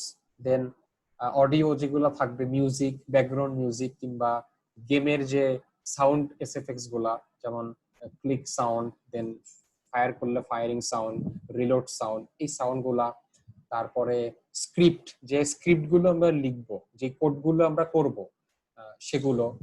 তারপরে হচ্ছে ম্যাটেরিয়াল রিলেটেড কিছু জিনিস থাকে, তারপরে অ্যানিমেশন থাকে। অর্থাৎ এই যাবতীয় যেগুলো বললাম এগুলো হচ্ছে আমার গেমের অ্যাসেট। ওকে, গেমের রিসোর্স। একটা গেমে কি কি অ্যাসেট আমরা ইউজ করব সেই অ্যাসেট গুলো আমার থাকবে হচ্ছে এই যেখানে প্রজেক্ট নামে যে ট্যাবটা দেখা যাচ্ছে, এই প্রজেক্ট ট্যাবের এই অ্যাসেট ফোল্ডারে। এই অ্যাসেট ফোল্ডারে যেমন সিন নামে অলরেডি বাই ডিফল্ট একটা ক্রিয়েট করা থাকে, আমরা আরো কিছু ফোল্ডার ক্রিয়েট করব। এই যেখানে এটাতে রাইট ক্লিক করে ক্রিয়েটে গেলে যে ফোল্ডার, আমরা আরো কিছু ফোল্ডার এখানে ক্রিয়েট করব। যেমন একটা ফোল্ডার ক্রিয়েট করব আমরা স্প্রাইটের জন্য, অর্থাৎ যত রকমের স্প্রাইটস আমরা পাবো সব আমরা এখানে রাখবো। ঠিক আছে, তারপরে আমরা আরেকটা ফোল্ডার ক্রিয়েট করব হচ্ছে অ্যানিমেশনস এর জন্য, আমরা যাবতীয় সব অ্যানিমেশনস এখানে রাখবো। দেন আমরা করব হচ্ছে অডিও গুলো আমরা এখানে রাখবো। তারপর আমাদের স্ক্রিপ্ট লাগবে, স্ক্রিপ্টস রাখবো। এরকম যাবতীয় যে সকল অ্যাসেট আমরা ইউজ করব সেগুলোর জন্য আমরা আলাদা আলাদা ভাবে কিছু ফোল্ডার ক্রিয়েট করে নিলাম। আর এই জিনিসগুলো হবে কোথায়? এই যে প্রজেক্ট ট্যাবে, এই ট্যাবের মাধ্যমে, এই ট্যাবের মধ্যে। আচ্ছা, আপনাদের এই প্রজেক্ট ট্যাবটা নরমালি বাই ডিফল্ট এখানে থাকার কথা, তবে কারো যদি না থাকে সেক্ষেত্রে আপনারা একটা কাজ করতে পারবেন, এই যে উইন্ডো লেখা উইন্ডোতে ক্লিক করে জেনারেলে গেলে এই যে দেখেন আপনাদের সিন, গেম, ইন্সপেক্টর, এখানে সব প্রজেক্ট, কনসোল, মানে আপনি এখানে প্রজেক্ট ক্রিয়েট করলে আপনার এই উইন্ডোটা চলে আসবে। যেমন আমি যদি এখানে ক্রিয়েট করি, আমার অলরেডি একটা আছে, এই জন্য নতুন করে আর আসলো না। ঠিক আছে, আপনাদের যে উইন্ডোটা নাই বাই ডিফল্ট থাকবে না, আপনারা জাস্ট এখানে উইন্ডোতে যাবেন, জেনারেলে যাবেন, যে এখান থেকে ক্লিক করলে ওটা এখানে চলে আসবে। ওকে, আচ্ছা, এটা গেল প্রজেক্ট ট্যাবের কাজ। এরপর এখন আসি, এখানে দেখেন সিনস নামে একটা বিষয় আছে, তাই না? আচ্ছা, সিন বিষয়টা আসলে কি? সিন বিষয়টা হচ্ছে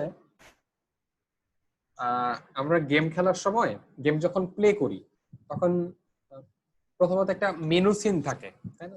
যেখানে আর কি স্টার্ট, সেটিংস, অপশনস, এই টাইপের, এক্সিট, এই টাইপের মেনু আইটেম গুলো থাকে, তাই না? এটা হচ্ছে একটা মেনু সিন। দেন আমরা যখন স্টার্টে ক্লিক করি তখন যে গেমটা শুরু হয়। আচ্ছা, তাহলে এখানে আসলে জিনিসটা কি রকম, যে মেনু জিনিসগুলা আছে একটা সিনে, দেন স্টার্ট করার পর গেম রিলেটেড যে বিষয়গুলো ওইটা আছে আরেকটা সিনে। সিন জিনিসটা আসলে এটাই, এই যে এখানে সিন দেখা যাচ্ছে যে সিন। তো আমরা যখন একটা মেনু বানাবো, একটা মেনুতে যে জিনিসগুলো থাকে, মেনুর যে গ্রাফিক্স গুলা, একটা মেনু সিনের যে আপনার ইয়েগুলা, এই মেকানিজম গুলা, যেমন স্টার্টে ক্লিক করলে কি হবে, বা মেনু রিলেটেড যত স্ক্রিপ্টিং, যত গ্রাফিক্যাল ইস্যু, সবকিছু আমরা ধরেন এই সিনে ডিজাইন করব, এই সিনে আমরা বসাবো, বাটন বানাবো, সবকিছু আমরা বানাবো। দেন আমরা যখন গেম সিন ডিজাইন করতে যাব তখন আমরা আরেকটা সিন ক্রিয়েট করে নিব। আরেকটা সিন ক্রিয়েট করলে সম্পূর্ণ আলাদা আরেকটা সিন ক্রিয়েট হবে। আমি আপনাদের দেখাই। আচ্ছা, এখানে বাই ডিফল্ট স্যাম্পল সিন লেখা, আমরা এটা রিনেম করতে পারি। রিনেম করে এটাকে আমরা মেনু সিন নাম দিতে পারি। মেনু সিন নাম দিলাম। আচ্ছা, নাম দেওয়ার পরে যেখানে হায়ারার্কি নামে যে ট্যাবটা আছে, এই ট্যাবের এই যে ক্রিয়েট লেখা, ক্রিয়েটে ক্লিক করে, এখানে গেম অবজেক্ট ক্রিয়েট করা, সরি, আচ্ছা, ফাইলে যে নিউ সিনে ক্রিয়েট করলে আপনার নতুন একটা সিন ক্রিয়েট হয়ে যাবে। ঠিক আছে, আমরা একটা সিন ক্রিয়েট করি গেম সিনের জন্য, নিউ সিনে ক্রিয়েট করলাম, দেখেন এখানে আনটাইটেলড লেখা, এটা একটা আরেকটা সিন, পুরো সম্পূর্ণ নতুন একটা সিন, কিন্তু ওইটা কিন্তু সিনস ফোল্ডারে আসে নাই, এটা জাস্ট ক্রিয়েট হয়েছে। আপনাকে সিনটা সেভ করতে হবে, তো সেজন্য এখানে আপনার এই আনটাইটেলড উপরে রাইট ক্লিক করে সেভ সিন অ্যাজ, এখানে ক্লিক করতে হবে। দেন আপনি কোন ফোল্ডারে সেভ করতে চান, আমরা যেহেতু সিনস ফোল্ডারে সেভ করতে চাই, সিনস ফোল্ডারে ঢুকবো, ঢুকে এখানে লিখবো গেম সিন, অর্থাৎ আপনি এই সিনটা যেই জন্য আপনি চাচ্ছেন সেটা সেই অনুযায়ী নামকরণ করবেন। আপনি যদি গেম সিন নাম দিয়ে, ধরেন আপনি একটা প্ল্যাটফর্মার গেম বানাবেন, অর্থাৎ ওই যে বিভিন্ন লেভেল থাকে না, লেভেল 1, লেভেল 2, লেভেল 3, অনেক লেভেল থাকে গেমের, তো ওই টাইপের গেম যদি বানাতে চান তাহলে আমরা যেটা করব সেটা হচ্ছে প্রত্যেকটা লেভেল আলাদা আলাদা সিনে করব। অর্থাৎ সেক্ষেত্রে আমাদের হবে একটা হচ্ছে লেভেল 1 সিন, ঠিক আছে, আবার যখন আমরা নেক্সট লেভেল বানাবো সেটা হচ্ছে লেভেল 2 সিন, এরকম। তো আমরা আপাতত গেম সিনই নাম দেই। এই যে আমরা এখানে একটা গেম সিন পেয়ে গেলাম। ওকে, আচ্ছা, তো এতটুকু তো সবার ক্লিয়ার মনে হয় নাকি, যে প্রজেক্ট ট্যাবের কাজ হচ্ছে আমরা এখানে যাবতীয় আমাদের সব রিসোর্স গুলো রাখবো, আমাদের গেমের যে রিসোর্স গুলো দরকার সেগুলো রাখবো, আর সিন কিভাবে ক্রিয়েট করতে হয় সেটাও আমরা দেখলাম। এখন এই তো সিন, এখন এই সিনটা এমটি, অর্থাৎ এই সিনে কিছু নাই। কিছু নেই বলতে বাই ডিফল্ট একটা আছে, মেইন ক্যামেরা। এটা কি জিনিস আমি পরে বলতেছি, আপাতত ধরে নেই যে এখানে কিছু নাই। এখন এখানে আমরা ধীরে ধীরে অনেক কিছু নিয়ে আসবো, ঠিক আছে। আচ্ছা, তো প্রথমত আমরা আমাদের এটা যেহেতু আমরা গেম সিনে কাজ করতেছি আজকে, কিন্তু আমি জাস্ট ইউনিটি ইন্টারফেসটা কিভাবে ইউজ করে, আমরা কোনো গেম বানাচ্ছি না। আমি র্যান্ডমলি বিভিন্ন অ্যাসেট ট্যাসেট নিয়ে এসে আমি জাস্ট কিছু ফাংশনালিটি দেখাবো, যে এইভাবে কি বলে গেম অবজেক্ট ক্রিয়েট করে, এইভাবে সিনে অবজেক্ট নিয়ে আসে, ঠিক আছে। এই জাস্ট এই জিনিসগুলো দেখাচ্ছি আজকে। আচ্ছা, শুরুতে আমরা যেটা করতে চাচ্ছি যে গেম সিন যেহেতু এমটি, আমাদের গেম সিনে কিছু একটা আনতে যাচ্ছি। তো গেম সিনে আমরা যে আইটেম গুলো আনবো এগুলো সব আমার থাকবে হায়ারার্কি এই ট্যাবে। এই ট্যাবে একটা একটা করে আমরা জাস্ট এখান থেকে এই প্রজেক্ট ফোল্ডার থেকে ড্র্যাগ এন্ড ড্রপ করলেই আমাদের সিনে আইটেমটা চলে আসবে। ওকে, এখন প্রজেক্ট ফোল্ডার থেকে যে ড্র্যাগ এন্ড ড্রপ করব, আমাদের প্রজেক্ট ফোল্ডারে কিছু নাই, অর্থাৎ গেমের জন্য যে রিসোর্স এগুলো তো আসলে কোনো ফোল্ডারে নাই, আমরা জাস্ট ফোল্ডারটা ক্রিয়েট করে রাখছি, কোনো রিসোর্স নিয়ে আসিনি। তাহলে রিসোর্স টানবো কিভাবে? সাপোজ ধরেন আমরা এখন একটা ব্যাকগ্রাউন্ড আনতে চাচ্ছি, ব্যাকগ্রাউন্ড আমরা তো স্প্রাইট ফোল্ডারে আনবো অবশ্যই। তাহলে স্প্রাইটে ঢুকলাম, ঢোকার পরে রাইট ক্লিক করলাম, করে import new asset, import new asset এখানে ক্লিক করব। দেন আপনার কম্পিউটারের যেই জায়গাটাতে এই ব্যাকগ্রাউন্ডটা আছে সেখানে যেতে হবে। যেমন আমার ক্ষেত্রে ব্যাকগ্রাউন্ডটা আছে হচ্ছে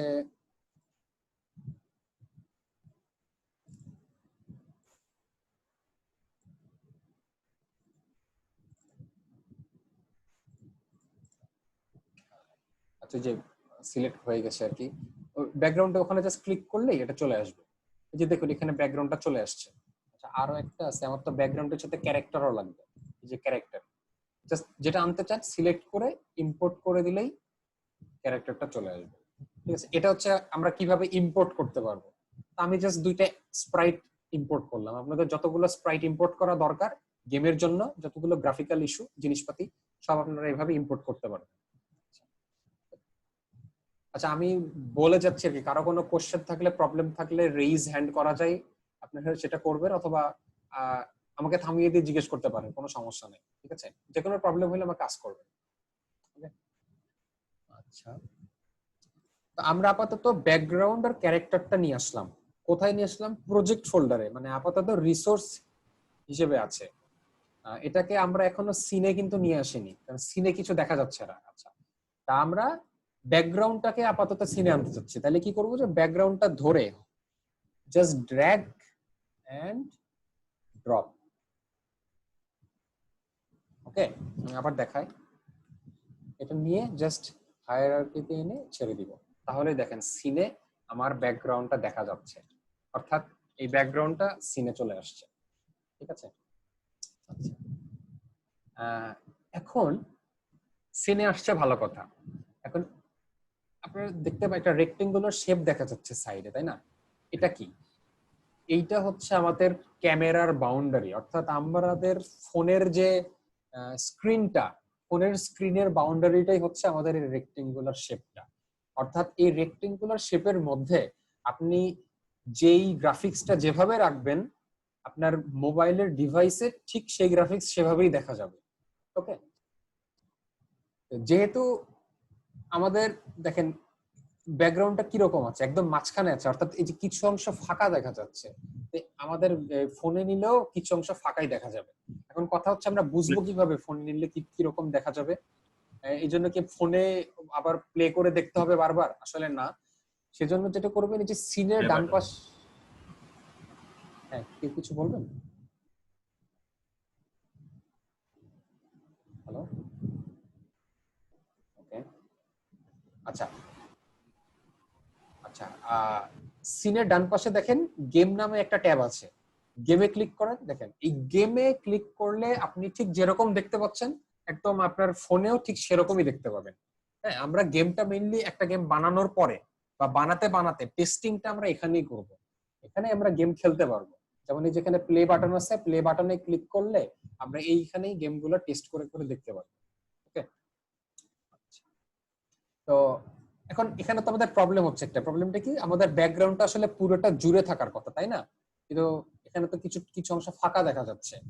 তো সেক্ষেত্রে আমরা কি করব? সেক্ষেত্রে আমরা যেটা করব, এটাকে একটু স্কেলিং করে নিব।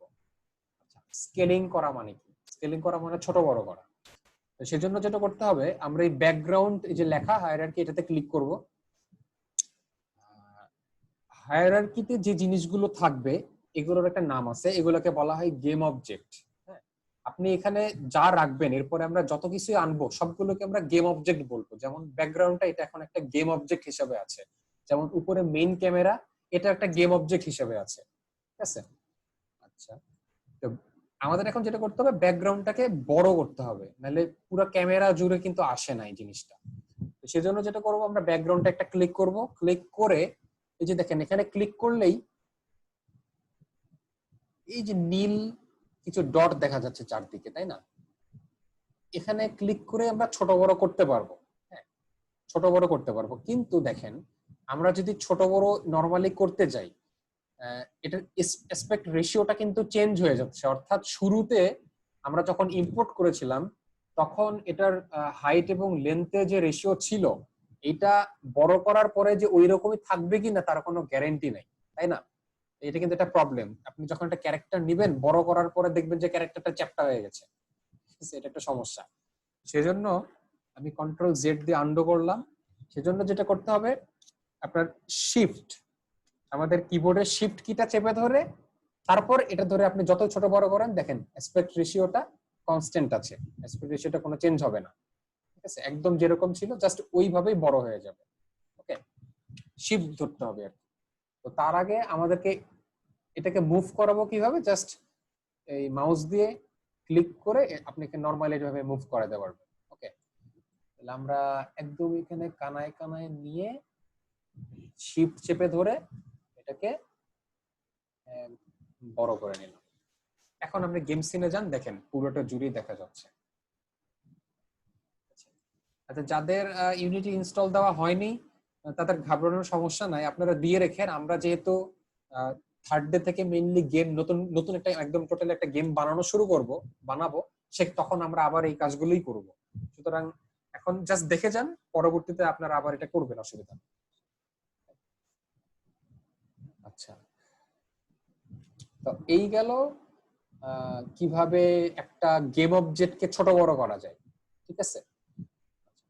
এখন আপনার এই যে সিন ভিউ, যেটা আপনি চাইলে সিন ভিউটাকে ছোট বড় করতে পারবেন। অর্থাৎ এই যে সিন যেটা পুরাটা কিভাবে, আপনার যে ইয়েটা আছে, মাউসের হুইলটা আছে, এটা জাস্ট এরকম ঘোরালেই ছোট হবে আবার বড় হবে। ওকে, মাউসের হুইলটা ছোট বড়, এই ঘোরালে ছোট বড় করতে পারবেন। আর আপনি যদি সরাতে চান এভাবে ড্র্যাগ এন্ড ড্রপ করে, তাহলে উপরে দেখেন কয়েকটা টুল দেখা যাচ্ছে এখানে বাম পাশে উপরে। তো এখানে হ্যান্ড টুল, যেটা হ্যান্ড টুলে ক্লিক করলে আপনি এভাবে ক্লিক করে আপনার এই যে আপনার সিনটাকে এভাবে সরাতে পারবেন, ঠিক আছে? ওকে, আচ্ছা। আর এই টুলটার কাজ হচ্ছে কোনো একটা গেম অবজেক্টকে আপনি মুভ করাতে পারবেন। যেমন ব্যাকগ্রাউন্ড মুভটাকে, যেমন এই রেড দেখানো, এটা হচ্ছে এক্স এক্সিস বরাবর, এখানে ক্লিক করলে আপনি যেভাবে এক্স এক্সিস বরাবর মুভ করাতে পারবেন। আবার সবুজটা, এটাতে ক্লিক করে আপনি ওয়াই এক্সিস বরাবর মুভ করাতে পারবেন। এটা হচ্ছে রোটেশন টুল, এটা দিয়ে আপনি রোটেট করাতে পারবেন। যেমন যেখানে ক্লিক করে আপনি এইভাবে রোটেট করাতে পারবেন। বাট নরমালি আমরা রোটেশন টুলটা এখান থেকে ইউজ করব না, এটা হচ্ছে স্কেলিং টুল, এটাতে স্কেলিং করা যায় এই যেরকম। আমরা নরমালি এগুলো ইউজ করব না। আমরা যেটা করব, নরমালি এখান থেকে হ্যান্ড টুলটা আমাদের লাগবে। হ্যান্ড টুল দিয়ে আমরা যে সিন ভিউটা এভাবে সরাবো বিভিন্ন জায়গায়। মুভ টুলটাও কিছু ক্ষেত্রে লাগবে। আর হচ্ছে যে এই পাশের রেক্ট টুলটা লাগবে, রেক্ট টুল দিয়ে আমরা এরকম স্কেলিং করব, ঠিক আছে? আচ্ছা, এই গেল এই টুলের কাজ। ওকে, তাহলে আপাতত প্রজেক্ট ট্যাবের কাজ আপনারা বুঝলেন, হায়ারার্কিটা বুঝলেন, সিন ভিউ বুঝলেন, গেম সিন বুঝলেন। এখন একটা জিনিস খেয়াল করেন, আমরা যখন কোন একটা গেম অবজেক্টকে ক্লিক করব, ওই গেম অবজেক্ট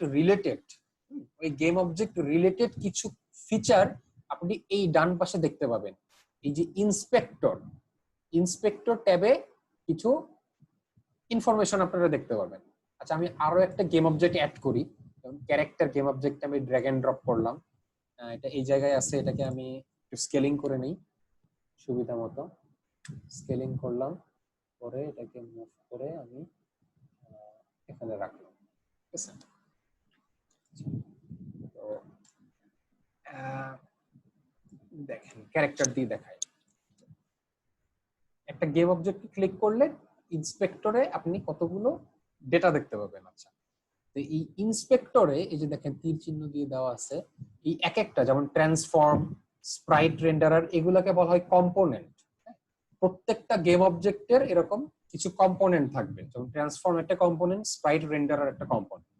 ওকে, আপনি চাইলে প্রয়োজন অনুযায়ী আরো কম্পোনেন্ট অ্যাড করতে পারবেন। এই যে এখানে অ্যাড কম্পোনেন্ট দিয়ে করা যায়, এটা আমরা দেখবো ভবিষ্যতে, আপাতত থাক।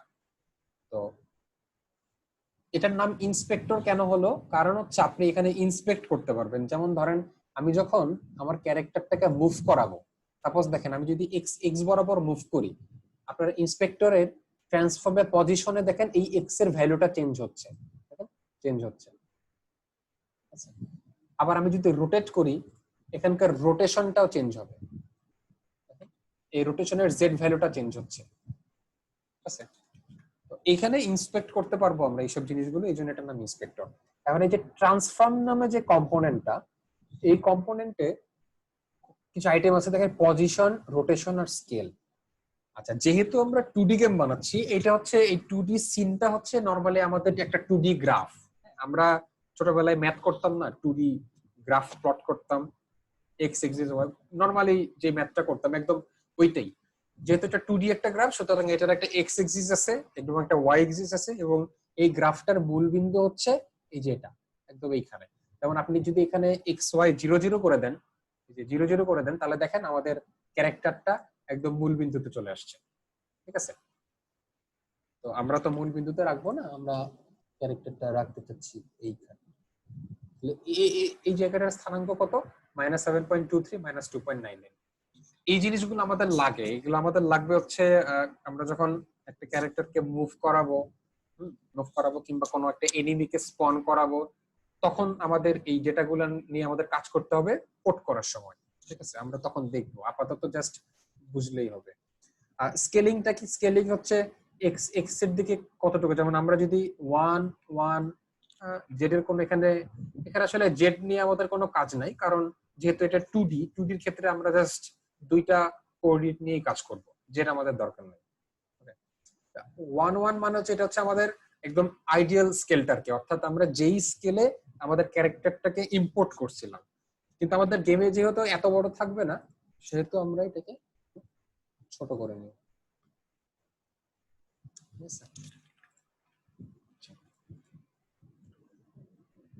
এইগুলো ট্রান্সফর্ম কম্পোনেন্টের কাজ। এরপর স্প্রাইট রেন্ডারার নামে একটা কম্পোনেন্ট আছে। এখন এটা থাকবে কিসে? আপনার গেম অবজেক্ট গুলো যদি স্প্রাইট টাইপের হয়, অর্থাৎ এই ক্ষেত্রে আমাদের ব্যাকগ্রাউন্ড এবং ক্যারেক্টার এই দুইটাই হচ্ছে কি ছিল, আসলে স্প্রাইট টাইপের গেম অবজেক্ট ছিল, তাই না? স্প্রাইট টাইপের গেম অবজেক্ট জন্য বাই ডিফল্ট এখানে একটা স্প্রাইট রেন্ডারার অ্যাটাচ থাকে।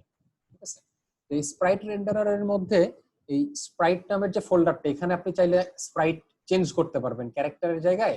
আমি চাইলে এখানে দেখেন, আমি যদি এই জায়গায় ব্যাকগ্রাউন্ড সিলেক্ট করে দিতে পারবো, তাহলে এখানে ব্যাকগ্রাউন্ড চলে আসবে। এখানে ক্যারেক্টার চেঞ্জ করলে আরেকটা ক্যারেক্টার চলে আসবে। আপনি যদি আরো মাল্টিপল ক্যারেক্টার থাকে, আপনি চাইলে ওইটাও সিলেক্ট করে দিতে পারবেন এখান থেকে। আপনার নতুন করে আলাদা ড্র্যাগ এন্ড ড্রপ করতে হবে, তাহলে হবে কি ওটা রিপ্লেস হয়ে যাবে আর কি। ঠিক আছে, তারপরে দেখেন কালার নামে একটা ফিল্ড আছে, আপনি চাইলে এখানে কালার চেঞ্জ করতে পারবেন। যেমন এই যে রেড,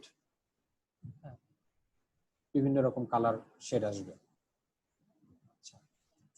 ফ্লিপ মানে হচ্ছে ফ্লিপ হবে, আপনি যদি এক্স ফ্লিপ করেন, দেখেন আমাদের ক্যারেক্টারটা এক্স বরাবর ফ্লিপ হয়ে গেল। ক্যারেক্টারটাকে বড় করি, তাহলে জিনিসগুলো দেখার সুবিধা হবে। হ্যাঁ, এক্স সেকেন্ডে এক্স এক্সিস বরাবর ফ্লিপ হবে, ওয়াই কে মার্ক করলে ওয়াই এক্সিস বরাবর ফ্লিপ হবে। আচ্ছা, ম্যাটেরিয়াল জিনিস নিয়ে আপাতত আলোচনা না করি, এটা আপাতত দরকার নাই, এটা পরবর্তীতে লাগবে, আমরা পরে দেখব। ড্র মোডটা আপাতত দরকার নাই। আচ্ছা, সর্টিং লেয়ার দরকার নেই, অর্ডার ইন লেয়ার এটা দরকার আছে। অর্ডার ইন লেয়ার মানে কি? আমরা যেহেতু এখানে একাধিক স্প্রাইট আনবো, অর্থাৎ একটা স্প্রাইটের উপরে আরেকটা স্প্রাইট, এখন কার উপরে কে থাকবে এই জিনিসটা আসলে আপনাদেরকে এখানে সেট করে দিতে হবে। এগুলো হচ্ছে লেয়ারিং করা, লেয়ারিংটা ঠিক করে দিতে হবে। অর্থাৎ একদম নিচে যেটা থাকবে সেটা লেয়ার নাম্বার হবে 0, তার উপরে যেটা থাকবে সেটা 1, তার উপরে যেটা থাকবে সেটা 2। এখন এই ক্ষেত্রে ব্যাকগ্রাউন্ডটা থাকবে সবার নিচে, সেহেতু আমাদের ব্যাকগ্রাউন্ডটা 0। ঠিক আছে, ক্যারেক্টারটা থাকবে কই? ব্যাকগ্রাউন্ডের উপরে, সেক্ষেত্রে ক্যারেক্টারটা হবে 1। এখন এখানে দেখা যাচ্ছে যে 0 দিলেও দুইটা ক্যারেক্টারটাকে উপরেই দেখা যাচ্ছে, তাহলে 1 দেওয়ার দরকার কি? হ্যাঁ, এখন দেখা যাচ্ছে, কিন্তু গেমটা যখন প্লে করে দিলে মাঝে মধ্যে দেখা যাবে যে আপনার এই যে কি বলে এটার নাম, ক্যারেক্টারটা হাওয়া হয়ে গেছে, ক্যারেক্টার মাঝে মধ্যে মিশে যাচ্ছে, মাঝে মধ্যে চলে যাচ্ছে, এরকম কিছু প্রবলেম হতে পারে। কেন? কারণ দুইটা লেয়ার সেম দেওয়া, তো সেহেতু সেফ হচ্ছে লেয়ারটা ফিক্স করে দেওয়া, ব্যাকগ্রাউন্ডটা 0, ক্যারেক্টারটা 1। আচ্ছা, মাস্ক ইন্টারঅ্যাকশন আর স্প্রাইট সর্ট পয়েন্ট আপাতত এটা ইম্পর্টেন্ট না। তো এই গেল ইন্সপেক্টরের বিষয়াদি। তাহলে এগুলো নরমালি বেসিক আর কি, যে আমরা কিভাবে প্রজেক্টে রিসোর্স গুলো অ্যাড করতে পারবো, কিভাবে এখান থেকে আমাদের হায়ারার্কিতে আনতে পারবো, অর্থাৎ সিন ভিউয়ে নিয়ে আসতে পারবো, দেন কিভাবে স্কেলিং করতে পারবো, রোটেশন করতে পারবো, এবং এখানকার কম্পোনেন্ট কোনটার কাজ কি। ঠিক আছে। আচ্ছা, আর এখানে লাইটিং নামে একটা ইয়ে আছে, এটা আপনাদের লাগবে না, আমি অ্যাড করে রাখছি, আপনাদের থাকবেও না নরমালি। সার্ভিসটাও আমাদের দরকার নাই, ক্লোজ করে দেই। অ্যানিমেশনটা আপাতত দরকার নাই। অ্যাসেট স্টোরের কাজ আমি পরে দেখাই দিব, আপাতত দরকার নাই। আচ্ছা, কনসোলটা দরকার আছে কখন? আমরা যখন রান করব, আমরা যখন কোড করব, কোডিং করার সময় আমাদের কনসোলটা লাগবে। ঠিক আছে, কনসোলে আমরা অনেক কিছু, অনেক ভ্যালু আমরা ইন্সপেক্ট করব, করে দেখবো আমাদের মানে ডিবাগ করব আর কি, সব ঠিকঠাক আছে কিনা, আমরা পরে দেখব, সমস্যা। আচ্ছা, এই গেল আমাদের প্রাথমিক বিষয়াদি। এটা একদমই নরমাল, যে কিভাবে প্রজেক্ট ক্রিয়েট করে, কিভাবে রিসোর্স ক্রিয়েট করে, কিভাবে সিন ভিউয়ে প্রজেক্ট অ্যাসেট গুলো নিয়ে আসে। ঠিক আছে। আচ্ছা, আজকে আমাদের আলোচনার আরো দুইটা টপিক ছিল, সেটা হচ্ছে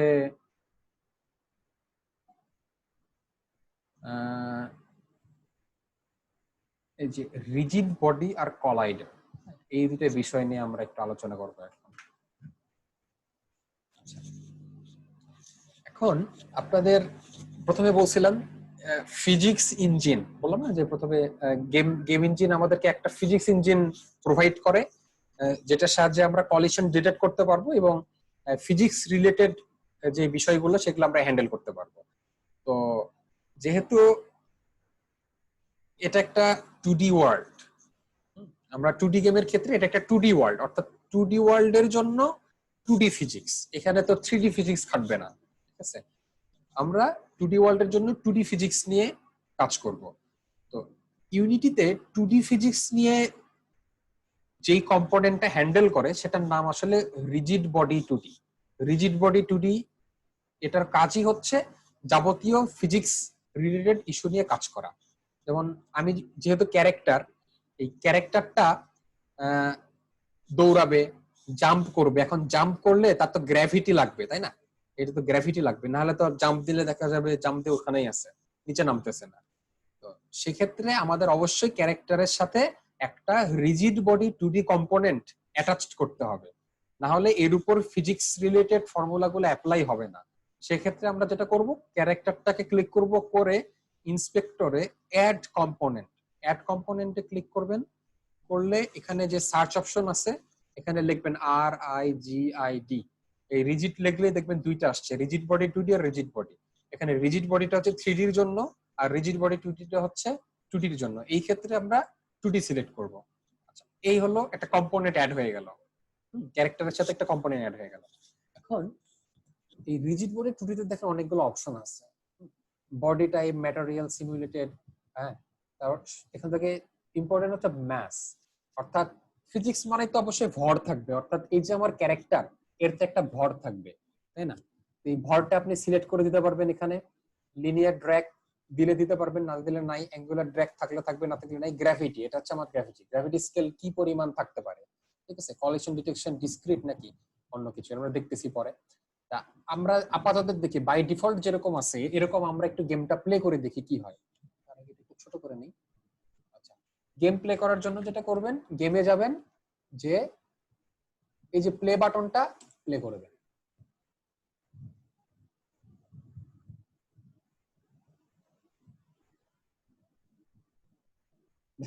দেখেন আমার গেম অবজেক্টটা ফল করছে কেন? ফল করছে কারণ হচ্ছে তার গ্র্যাভিটিটা 1 করে দেওয়া আছে, তাই না? তার গ্র্যাভিটি ছিল বললে কিন্তু সে ফল করছে, অর্থাৎ তার উপর এখন ফিজিক্সটা অ্যাপ্লাই হচ্ছে। আমি যদি গ্র্যাভিটিটা 0 করে দিতাম, 0 করে দিয়ে যদি প্লে করি, তাহলে এটা ফল করবে না, কারণ তার উপর কোনো গ্র্যাভিটি নাই। এই যে প্লে করছে, দেখেন ফল করতেছে না, ওইখানেই আছে। ঠিক আছে, তার মানে আমরা গ্র্যাভিটি দিয়ে বুঝতে পারতেছি যে তার উপর ফিজিক্সটা অ্যাপ্লাই হচ্ছে। এখন কথা হচ্ছে, ফল করছে ভালো কথা, ফল করে কিন্তু সে এখানে আটকায় নাই, সে একদম নিচে চলে গেছে, একদম পড়ে গেছে। এখন এটা কেন হলো? কারণ হচ্ছে আমরা এখানে কোনো কলাইডার অ্যাড করি নাই। কলাইডারের কাজই হচ্ছে আসলে কলিশন হলে সেটা ডিটেক্ট করা। এখন আমার তো গেম ইঞ্জিন বুঝতে পারতেছে না যে এখানে কি সে দাঁড়াবে কিনা। তো এই জন্য আমাদেরকে যেটা করতে হবে, একটা কলাইডার অ্যাড করতে হবে। তো কলাইডারটা অ্যাড করতে হবে কোথায়? এই নিচে নিচে এই জায়গায় একটা কলাইডার অ্যাড করতে হবে। এখন আসেন আমরা কলাইডার অ্যাড করব কিভাবে। ব্যাকগ্রাউন্ডে যাব, ব্যাকগ্রাউন্ড আমরা যেহেতু ব্যাকগ্রাউন্ডে কলাইডার অ্যাড করব, সুতরাং ব্যাকগ্রাউন্ডে গিয়ে এখানেই কলাইডার অ্যাড করব না, কলাইডারটা অ্যাড করব আমার রাইট ক্লিক করব করে নতুন একটা গেম অবজেক্ট ক্রিয়েট করব, ক্রিয়েট এমটি। দেখেন এই গেম অবজেক্টটা ব্যাকগ্রাউন্ডের চাইল্ড হিসেবে অ্যাড হইছে, ঠিক আছে? অর্থাৎ এই গেম অবজেক্টটা এমটি গেম অবজেক্ট, কিছু নাই। এটার আমরা নাম দিতে পারি ফ্লোর, ঠিক আছে? যেহেতু আমরা এটাকে ফ্লোর হিসেবে ইউজ করব, এই গেম অবজেক্টে আমরা কি করব, একটা 2D কলাইডার অ্যাড করব, COLL। এখানে COLL লিখলেই দেখবেন অনেক রকমের কলাইডার আছে, যেগুলোতে 2D লেখা নাই সেগুলো 3D এর জন্য, দরকার নাই। আর 2D এর ক্ষেত্রে বক্স কলাইডার আছে, ক্যাপসুল কলাইডার আছে, সার্কেল কলাইডার আছে, কম্পোজিট কলাইডার আছে, এজ কলাইডার আছে, পলিগন কলাইডার আছে। এই ক্ষেত্রে আমরা বক্স কলাইডার ইউজ করব, অথবা আমরা চাইলে এজ কলাইডার ইউজ করতে পারি। বক্স কলাইডার নরমালি বক্সের ক্ষেত্রে ইউজ করে, আর এজ কলাইডার নরমালি যে আমরা যে ফ্লোর চাচ্ছি ফ্লোরের জন্য এজ কলাইডার ইউজ করে। আমরা একটা এজ কলাইডার নেই, নেয়ার পরে আচ্ছা সিন ভিউ যেতে হবে আগে। দেখেন আমাদের এই ফ্লোরটা এখানে ছিল, ঠিক আছে? এটা আমরা এখানে নিয়ে আসি, দেখা যাচ্ছে কিনা দেখেন, এই যে সবুজ দেখা যাচ্ছে কি আসলে? এখন দেখা যাচ্ছে এই যে সবুজ, এটাই হচ্ছে আমার এজ কলাইডার, ঠিক আছে? আমি যদি এটা আনমার্ক করে দেই, দেখেন কলাইডারটা চলে গেছে, আবার মার্ক করে দিলে চলে আসছে। এখন এটা আমি ঠিক জায়গা মতো বসাবো, ঠিক আমি যেই জায়গাটায় আমি আমার ফ্লোর বানাতে চাই, হ্যাঁ, অর্থাৎ ধরেন এই জায়গাটাতে, এইখানে। এখন এটা তো ছোট আছে, এটাকে আমার বড় করতে হবে। তা বড় করব কিভাবে? রেডিয়াস দেওয়ার দরকার নাই,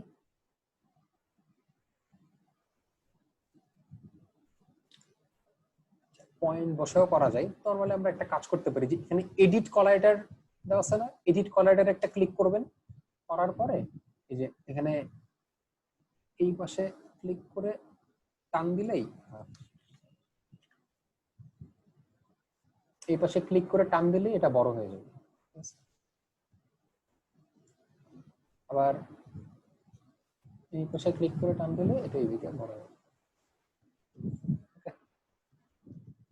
তাহলে এই যে আমাদের এজ কলাইডারটা হয়ে গেল। তাহলে আমরা আমাদের ফ্লোরে একটা এজ কলাইডার অ্যাড করে ফেললাম। ওকে, আচ্ছা এখন ভালো কথা, এজ কলাইডার অ্যাড করলাম। এখন আমরা ক্যারেক্টার কি গ্র্যাভিটি দেওয়া আছে, এবার আমরা প্লে করে দেখি কি হয়।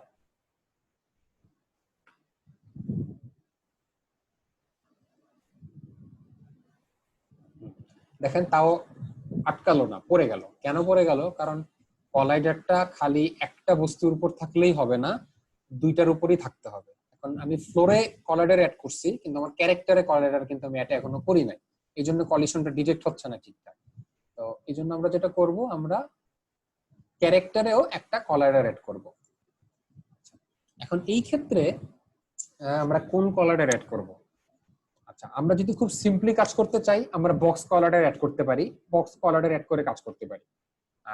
কিন্তু এটা যেহেতু একটা কমপ্লেক্স, মানে এটা কিন্তু কোনো একটা শেপে নাই। দেখেন এটা কোনো ট্রায়াঙ্গেল না, এটা কোনো সার্কেল না, এটা কোনো বক্স না। তাহলে এইসব এরকম যখন কমপ্লেক্স কোনো শেপ আসবে, সেই ক্ষেত্রে আমরা পলিগন কলাইডার ইউজ করতে পারবো।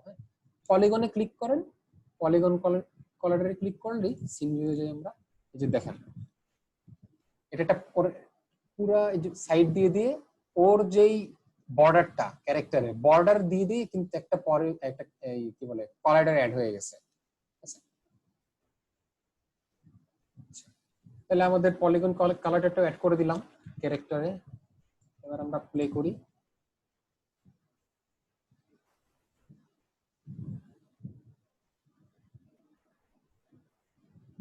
এখন আটকাইছে ঠিকই, কিন্তু আমার ক্যারেক্টারটা কিন্তু রোটেট হয়ে গেছে। কেন রোটেট হয়েছে? কারণ এর উপর কিন্তু ফিজিক্স অ্যাপ্লাই হচ্ছে। এখন এর যেহেতু মাস, এর মাসটা অনুযায়ী এটা ব্যালেন্স হয় নাই, ডান পাশে যে এটা থাকার কারণে একটু এদিকে হয়তো বা একটু ভারী হয়ে গেছে, জন্য ফ্লিপ করছে। কারণ আমি যদি চাই আমার ক্যারেক্টারটা রোটেট করবে না, আসলে এখানে আসলে দিন শেষে কি হয়েছে, ক্যারেক্টারটা কিন্তু রোটেট হয়েছে। দেখেন লাস্টে এটা ফল হয়ে এখানে ড্রপ খাওয়ার পরে ডান দিকে রোটেট হয়ে গেছে। আমরা যদি ক্যারেক্টারের ইন্সপেক্টর দেখি, এই যে রোটেশনের জেটটা চেঞ্জ হয়ে গেছে, এটা 0 ছিল, তাই না? আমি যদি চাই যে এটা পড়বে, পড়ার পর কোনো রোটেট হবে না, সেই জন্য আপনি যেটা করতে পারবেন, ক্যারেক্টারে যে হচ্ছে এই রিজিড বডিতে যে কনস্ট্রেইন্টস লেখা আছে না, এখানে ক্লিক করে ফ্রিজ রোটেশন, জাস্ট জেড এর রোটেশনটা আপনি ফ্রিজ করে দিবেন, তাইলে হবে কি ওই দিকে সে আর রোটেট হবে না। এখন আমি প্লে করি, দেখেন আমার ক্যারেক্টারটা পড়তেছে না। ওকে, আচ্ছা কলাইডারটা কিভাবে আনলেন? ওই যে মানে ফ্লোরটা আবার একটু দেখাবেন? ফ্লোরেটটা আচ্ছা আচ্ছা শিওর। আচ্ছা আমি এটা ডিলিট করে দিই, যদি আমার দেখায়।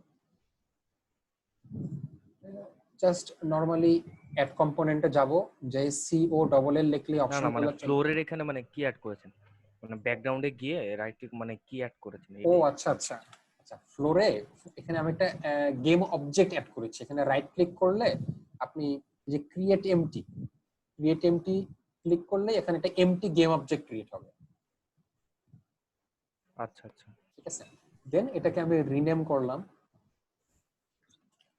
রিনেম করে ফ্লোর নাম দিলাম। দেন আমি এখানে আমার কলাইডারটার কম্পোনেন্ট হিসেবে একটা কলাইডার অ্যাড করলাম, এজ কলাইডারটা অ্যাড করে দেব। করে দেওয়ার পর এটাকে আমাকে রিসাইজ করতে হবে এবং রিপজিশনিং করতে হবে। সেজন্য রিসাইজিং এর জন্য এই যে এডিট কলাইডার, এখানে ক্লিক করে আমি জাস্ট বাম দিকে একটু বাড়িয়ে দিলাম, ডান দিকে একটু বাড়িয়ে দিলাম।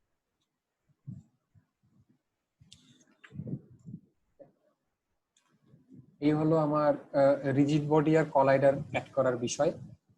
আর রিজিড বডিতে মাসের তো বিষয়টা বোঝা গেল, গ্র্যাভিটিও বোঝা গেল। এখানে লিনিয়ার ড্র্যাগ আর অ্যাঙ্গুলার ড্র্যাগ। লিনিয়ার ড্র্যাগের ব্যাপারটা হচ্ছে আপনার লিনিয়ার ড্র্যাগ যত থাকবে, সেক্ষেত্রে লিনিয়ার ড্র্যাগ যদি বেশি থাকে, এটা আপনাকে যেটা করবে, আপনার ফোর্সটা, আপনার ভেলোসিটিটা, আমরা বাংলায় মন্দন যেটাকে বলতাম, ত্বরণ আর মন্দন বলি না, সেই মন্দন আর কি। আপনি যখন আপনার এই ফিজিক্স অবজেক্টটাতে যদি কোনো ভেলোসিটি প্রয়োগ করেন, এই লিনিয়ার ড্র্যাগের কারণে সেটা ধীরে ধীরে আস্তে আস্তে কমে যাবে। ভেলোসিটিটা কমায় দেওয়া কাজ হচ্ছে লিনিয়ার ড্র্যাগ।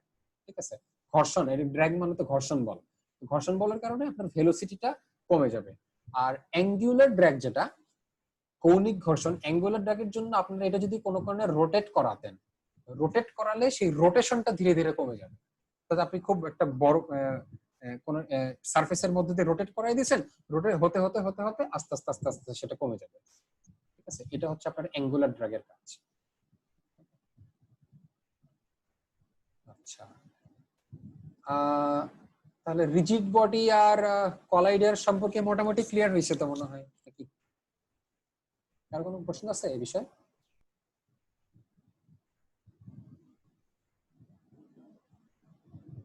আচ্ছা, প্রশ্ন না থাকলে কলাইডার বিষয়ে আর দুইটা কথা আছে। সেটা হচ্ছে কলাইডার অ্যাড করার ক্ষেত্রে দুইটা জিনিস খেয়াল রাখতে হবে। সেটা হচ্ছে, দেখেন এই ক্ষেত্রে আমরা কি করছি, আমি কলিশন ডিটেকশনের জন্য প্রথমত ক্যারেক্টারের সাথে একটা কলাইডার অ্যাড করছি, আবার সারফেসের সাথে একটা কলাইডার অ্যাড করছি, তাই না? এখন যেই দুইটা বস্তুর মধ্যে কলিশন হবে, ওই দুইটার মধ্যে যে কোনো একটাতে অবশ্যই রিজিড বডি অ্যাটাচড থাকতেই হবে। আপনি যদি রিজিড বডি অ্যাটাচ না করেন, তাহলে কলাইডার কাজ করবে না। ঠিক আছে, এখন কথা হচ্ছে আপনি কার সাথে রিজিড বডি অ্যাটাচ করবেন। যেমন এই ক্ষেত্রে আমি প্লেয়ারের সাথে করছি, আমি কি প্লেয়ারের সাথে না করে সারফেসের সাথে করতে পারতাম না? উত্তর হচ্ছে না।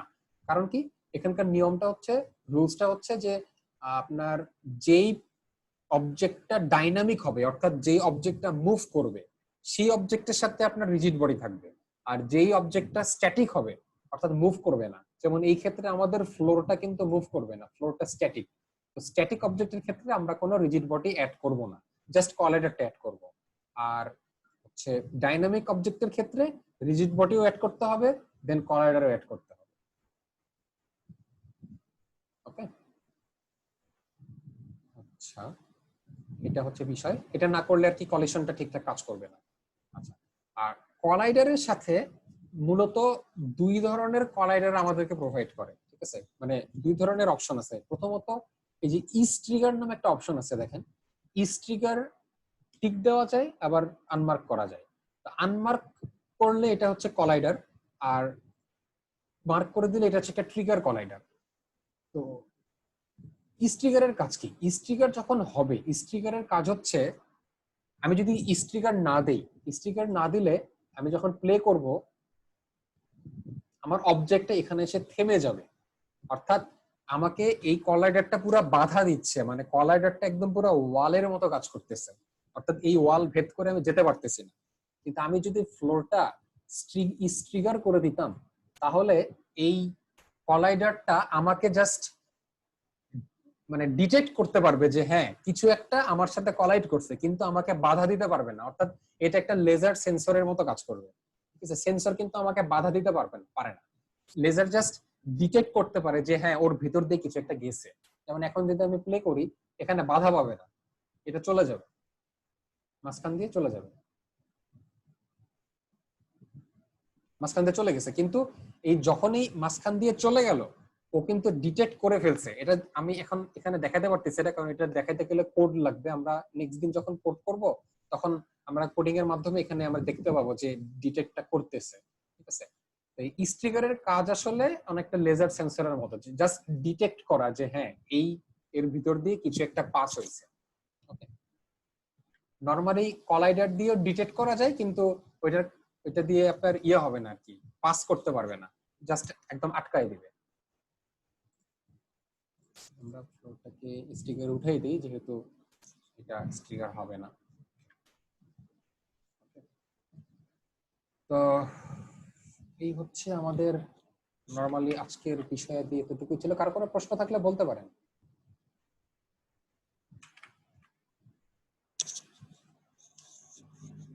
আজকে আমরা নরমালি এটাই আমাদের স্টাডি প্ল্যান ছিল, যে প্রজেক্ট কিভাবে ক্রিয়েট করে, প্রজেক্টকে কিভাবে অ্যাসেট নিয়ে আসে, কিভাবে সিন ভিউয়ে ইনক্লুড করে, কিভাবে কম্পোনেন্ট অ্যাড করে, কিভাবে রিজিড বডি অ্যাড করে, কিভাবে কলাইডার অ্যাড করে। আমরা নেক্সট দিন করবো আর কি, কোডিং শিখবো কিছু, এবং সেই কোডিং দিয়ে আমরা ক্যারেক্টারটাকে মুভ করাবো, জাম্প করাবো, শুট করাবো, তারপরে আমাদের হচ্ছে এই ব্যাকগ্রাউন্ডটাকে স্ক্রল করাবো। এই কাজগুলো আমরা করব নেক্সট দিন। কারো কোনো প্রশ্ন আছে কি? ওয়ার্কশপের শেষে আমরা মানে কি টাইপের গেম বানাতে পারবো, কোনো এক্সাম্পল আছে কি? হ্যাঁ, ওয়ার্কশপের শেষে আমরা একটা 2D এন্ডলেস রানার গেম বানাবো, ঠিক আছে? 2D এন্ডলেস রানার এক্সাম্পল বলতে আমি আপনাকে ইউটিউবে প্রোমো দেখাতে পারি একটা গেম প্লে।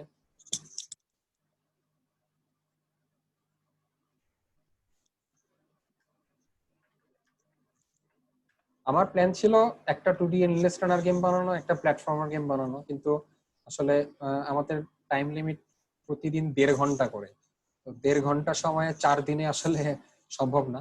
সুতরাং আমরা একটা এন্ডলেস রানার গেমই বানাবো আর কি।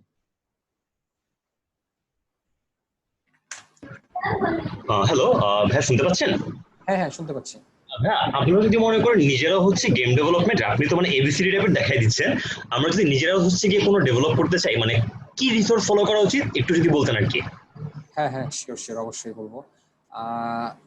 নিজে যদি করতে চান তাহলে আমি যেভাবে শুরু করেছি আর কি, আমার শুরুটা আমি মোটামুটি এখন পর্যন্ত 2 বছর হলো গেম ডেভেলপমেন্টটা করি। তো আমার শুরুটা ছিল হচ্ছে, আমি শুরুতে যেটা করেছি, ইউনিটি ওয়েবসাইটে লার্ন নামে একটা অপশন আছে, ইউনিটি লার্ন, ঠিক আছে? এইখানে ওদের অফিসিয়াল একদম অনেক ভালো মানের অনেক টিউটোরিয়াল আছে। আমি মেইনলি ওদের এটাই প্রথম ফলো করা শুরু করি। আবার ইউটিউবেও ওদের একটা চ্যানেল আছে ইউনিটি, সেই চ্যানেলেও ওরা অনেকগুলো ভালো ভালো টিউটোরিয়াল দেয়।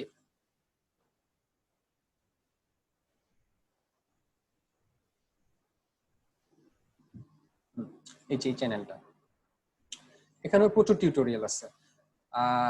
আরো কিছু চ্যানেল আছে, মানে আমি আসলে প্রিফার করি হচ্ছে ইউটিউব ভিডিও, কারণ অনেক অনেক ভালো মানের এখানে ভিডিও আছে, আপনি জাস্ট এগুলো দেখলেই নিজেই আর কি অনেক কিছু শিখে ফেলতে পারবেন।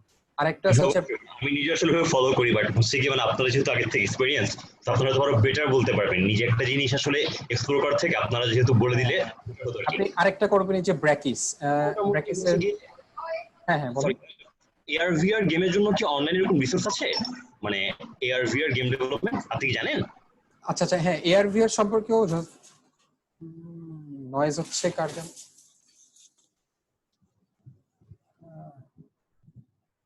আচ্ছা নয়েজ হচ্ছে বলতে, ও সরি আমার ভিডিও চালু হয়ে গেছে, আমি মনে করেছিলাম উপর থেকে নয়েজ আসছে। আচ্ছা এআর ভিআর এর ক্ষেত্রে ইউটিউবে ভালো কোন চ্যানেল হবে এটা আমি ঠিক বলতে পারবো না, তবে আপনার এই ইউনিটির অফিসিয়াল ইয়েতেই, অফিসিয়াল ওয়েবসাইটে এআর ভিআর রিলেটেড অনেক ভালো ভালো মানের ইয়ে আছে, এই কি বলে আপনার টিউটোরিয়াল আছে, আপনি ওগুলো ফলো করতে পারেন।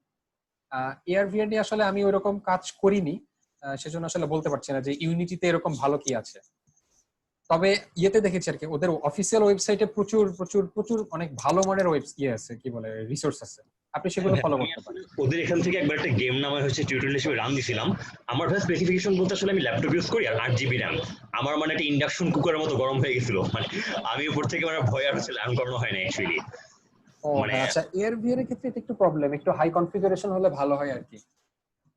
পিসিতে আমারও 8 GB র্যাম, আমিও এই জন্য আমার পিসিতে ইয়ে করতে পারি না, এআর ভিআর নিয়ে কাজ করতে পারি না সেরকম।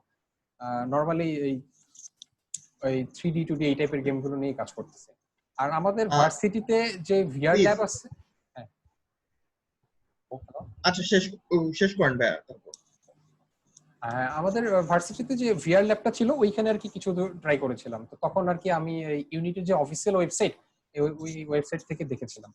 আপনি এই ওয়েবসাইটটাই ফলো করতে পারেন, এখানে যথেষ্ট ভালো মানের ওয়েবসাইট আছে। আর অন্যান্য গেমের কথা যদি বলেন এআর ভিআর বাদে, সেক্ষেত্রে আমি বলবো ইউটিউবের ইউনিটি আর ব্র্যাকিস। এই ব্র্যাকিস হচ্ছে, এটার নাম জানেন, এটা জানার কথা, আপনি যদি গেম নিয়ে ঘাটাঘাটি করে থাকেন গেম ডেভেলপমেন্ট নিয়ে, তাহলে এই চ্যানেলটা সম্পর্কে পরিচিত হওয়ার কথা। এখানে খুবই খুবই খুবই একদম ভালো মানের কিছু টিউটোরিয়াল, কিছু না অনেক টিউটোরিয়াল আছে, আর ইনার প্রেজেন্টেশন স্কিল অনেক ভালো।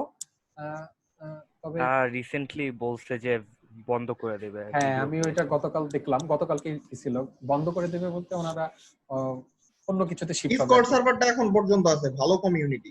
হ্যাঁ হ্যাঁ ডিসকর্ড সার্ভারটা আছে, ওখানে ভালো কমিউনিটি, ওখানে ইয়ে করতে হবে। আর এরা অলরেডি যতগুলো দিয়ে দিছে, যত এদের চ্যানেলে যত ভিডিও আছে এনাফ আছে আর কি। আর এর পাশাপাশি ইয়ে করবেন হচ্ছে ফোরাম ফলো করবেন, বিভিন্ন কমিউনিটিতে অ্যাড হবেন, ঠিক আছে। আর আরেকটা বেটার হয় কি, আমি যেটা করতাম সেটা হচ্ছে গেম জ্যাম, গেম জ্যামে অ্যাটেন্ড করতাম। আপনারা এখন পর্যন্ত কেউ গেম জ্যামে অ্যাটেন্ড করছেন?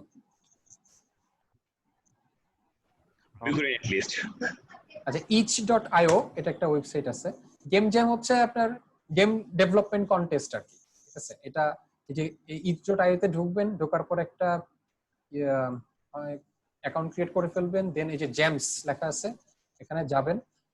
গেম জ্যামের মজাটা কি, মজা হচ্ছে আপনার গেম জ্যামে একটা করে কি বলে থিম সিলেক্ট করে দেয়, যে আপনার গেমটা এই থিমের মতো হতে হবে, ঠিক আছে। ওই থিমের উপর আপনার একটা গেম বানাইতে হবে, দেন আপনি ওই থিমের মতো একটা গেম বানায় আপলোড দিবেন, দেন ওইটা নিয়ে জাজ হবে, দেন লাস্টে একটা ইয়ে দিবে আর কি, আপনার রেজাল্ট দিবে। এবং এখানকার মজা হচ্ছে এটার কমিউনিটি ভালো, তো আপনার গেমের রিভিউ পাবেন আর কি, আপনি যেই গেমটা নিয়ে কাজ করতেছেন সেই গেমটা আসলে কেমন হচ্ছে, কি কি ভালো করতে হবে, এই টাইপের অনেক অনেস্ট রিভিউ পাবেন আর কি, কোনো ফেক রিভিউ পাবেন না।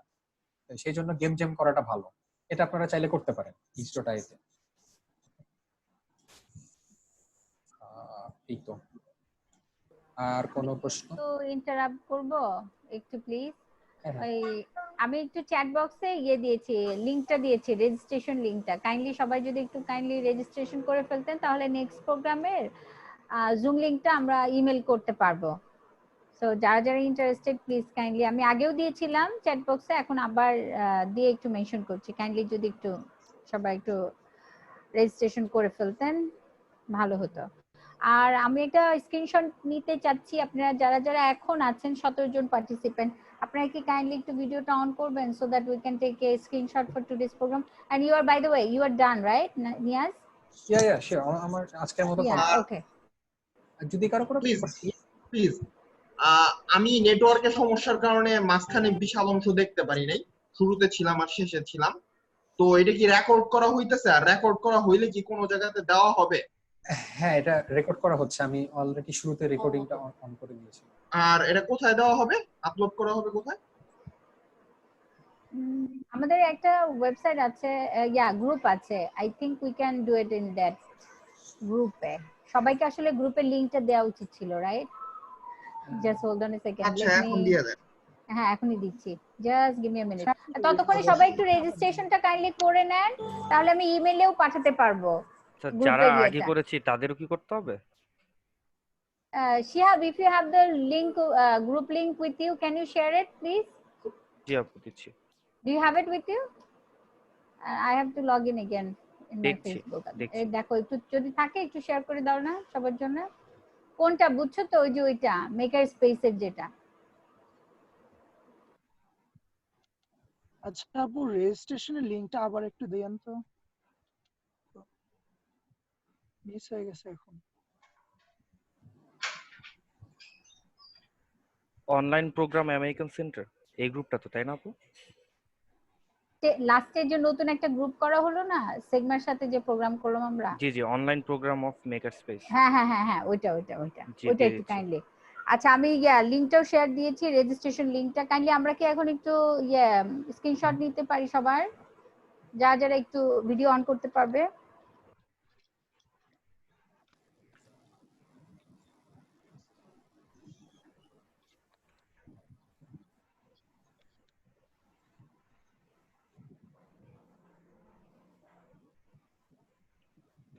এই লিংকটা দিয়েছি, একটু দেখবেন এটা আসে কিনা।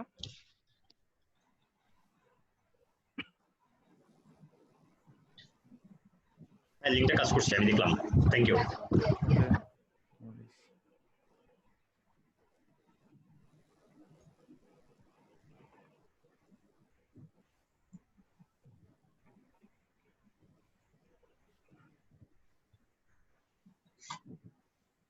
আচ্ছা আমি এখন একটু স্ক্রিনশটটা নিচ্ছি, সবাই ready? Say cheese. Alright, thank you so much. আচ্ছা কালকে আমাদের কিন্তু ডেট ছিল, মানে টাইম ছিল 4টার সময় আমরা করব। অ্যাকচুয়ালি আমাদের একটা প্রোগ্রাম 4টায় শেষ হবে, so I am not sure যে আমরা রাইট ওয়েতে জয়েন করতে পারবো কিনা। এই জন্য আমি একটু চেঞ্জ করে 4:30 তে কালকে আমরা স্টার্ট করব। Niyaz, you won't have any problem. Will you have any problem if we start at 4:30 tomorrow? No, কালকে বলতে Not tomorrow, day after tomorrow. Sorry, day after tomorrow. It's on September 22. Excuse me, আমার একটা question আছে। Sure, sure. So আমার phone নাম্বারের সাথে আমি যখন মানে রেজিস্টার করতেছি সার্ভে মাঙ্কিতে, বাট হচ্ছে না, আমি বুঝতেছি না কেন। মানে বলতেছে যে ফোন নাম্বার অ্যাড করতে বারবার বলতেছে। Let me check. আমি কি আবার ভুল কিছু দিলাম কিনা? Let me check right now.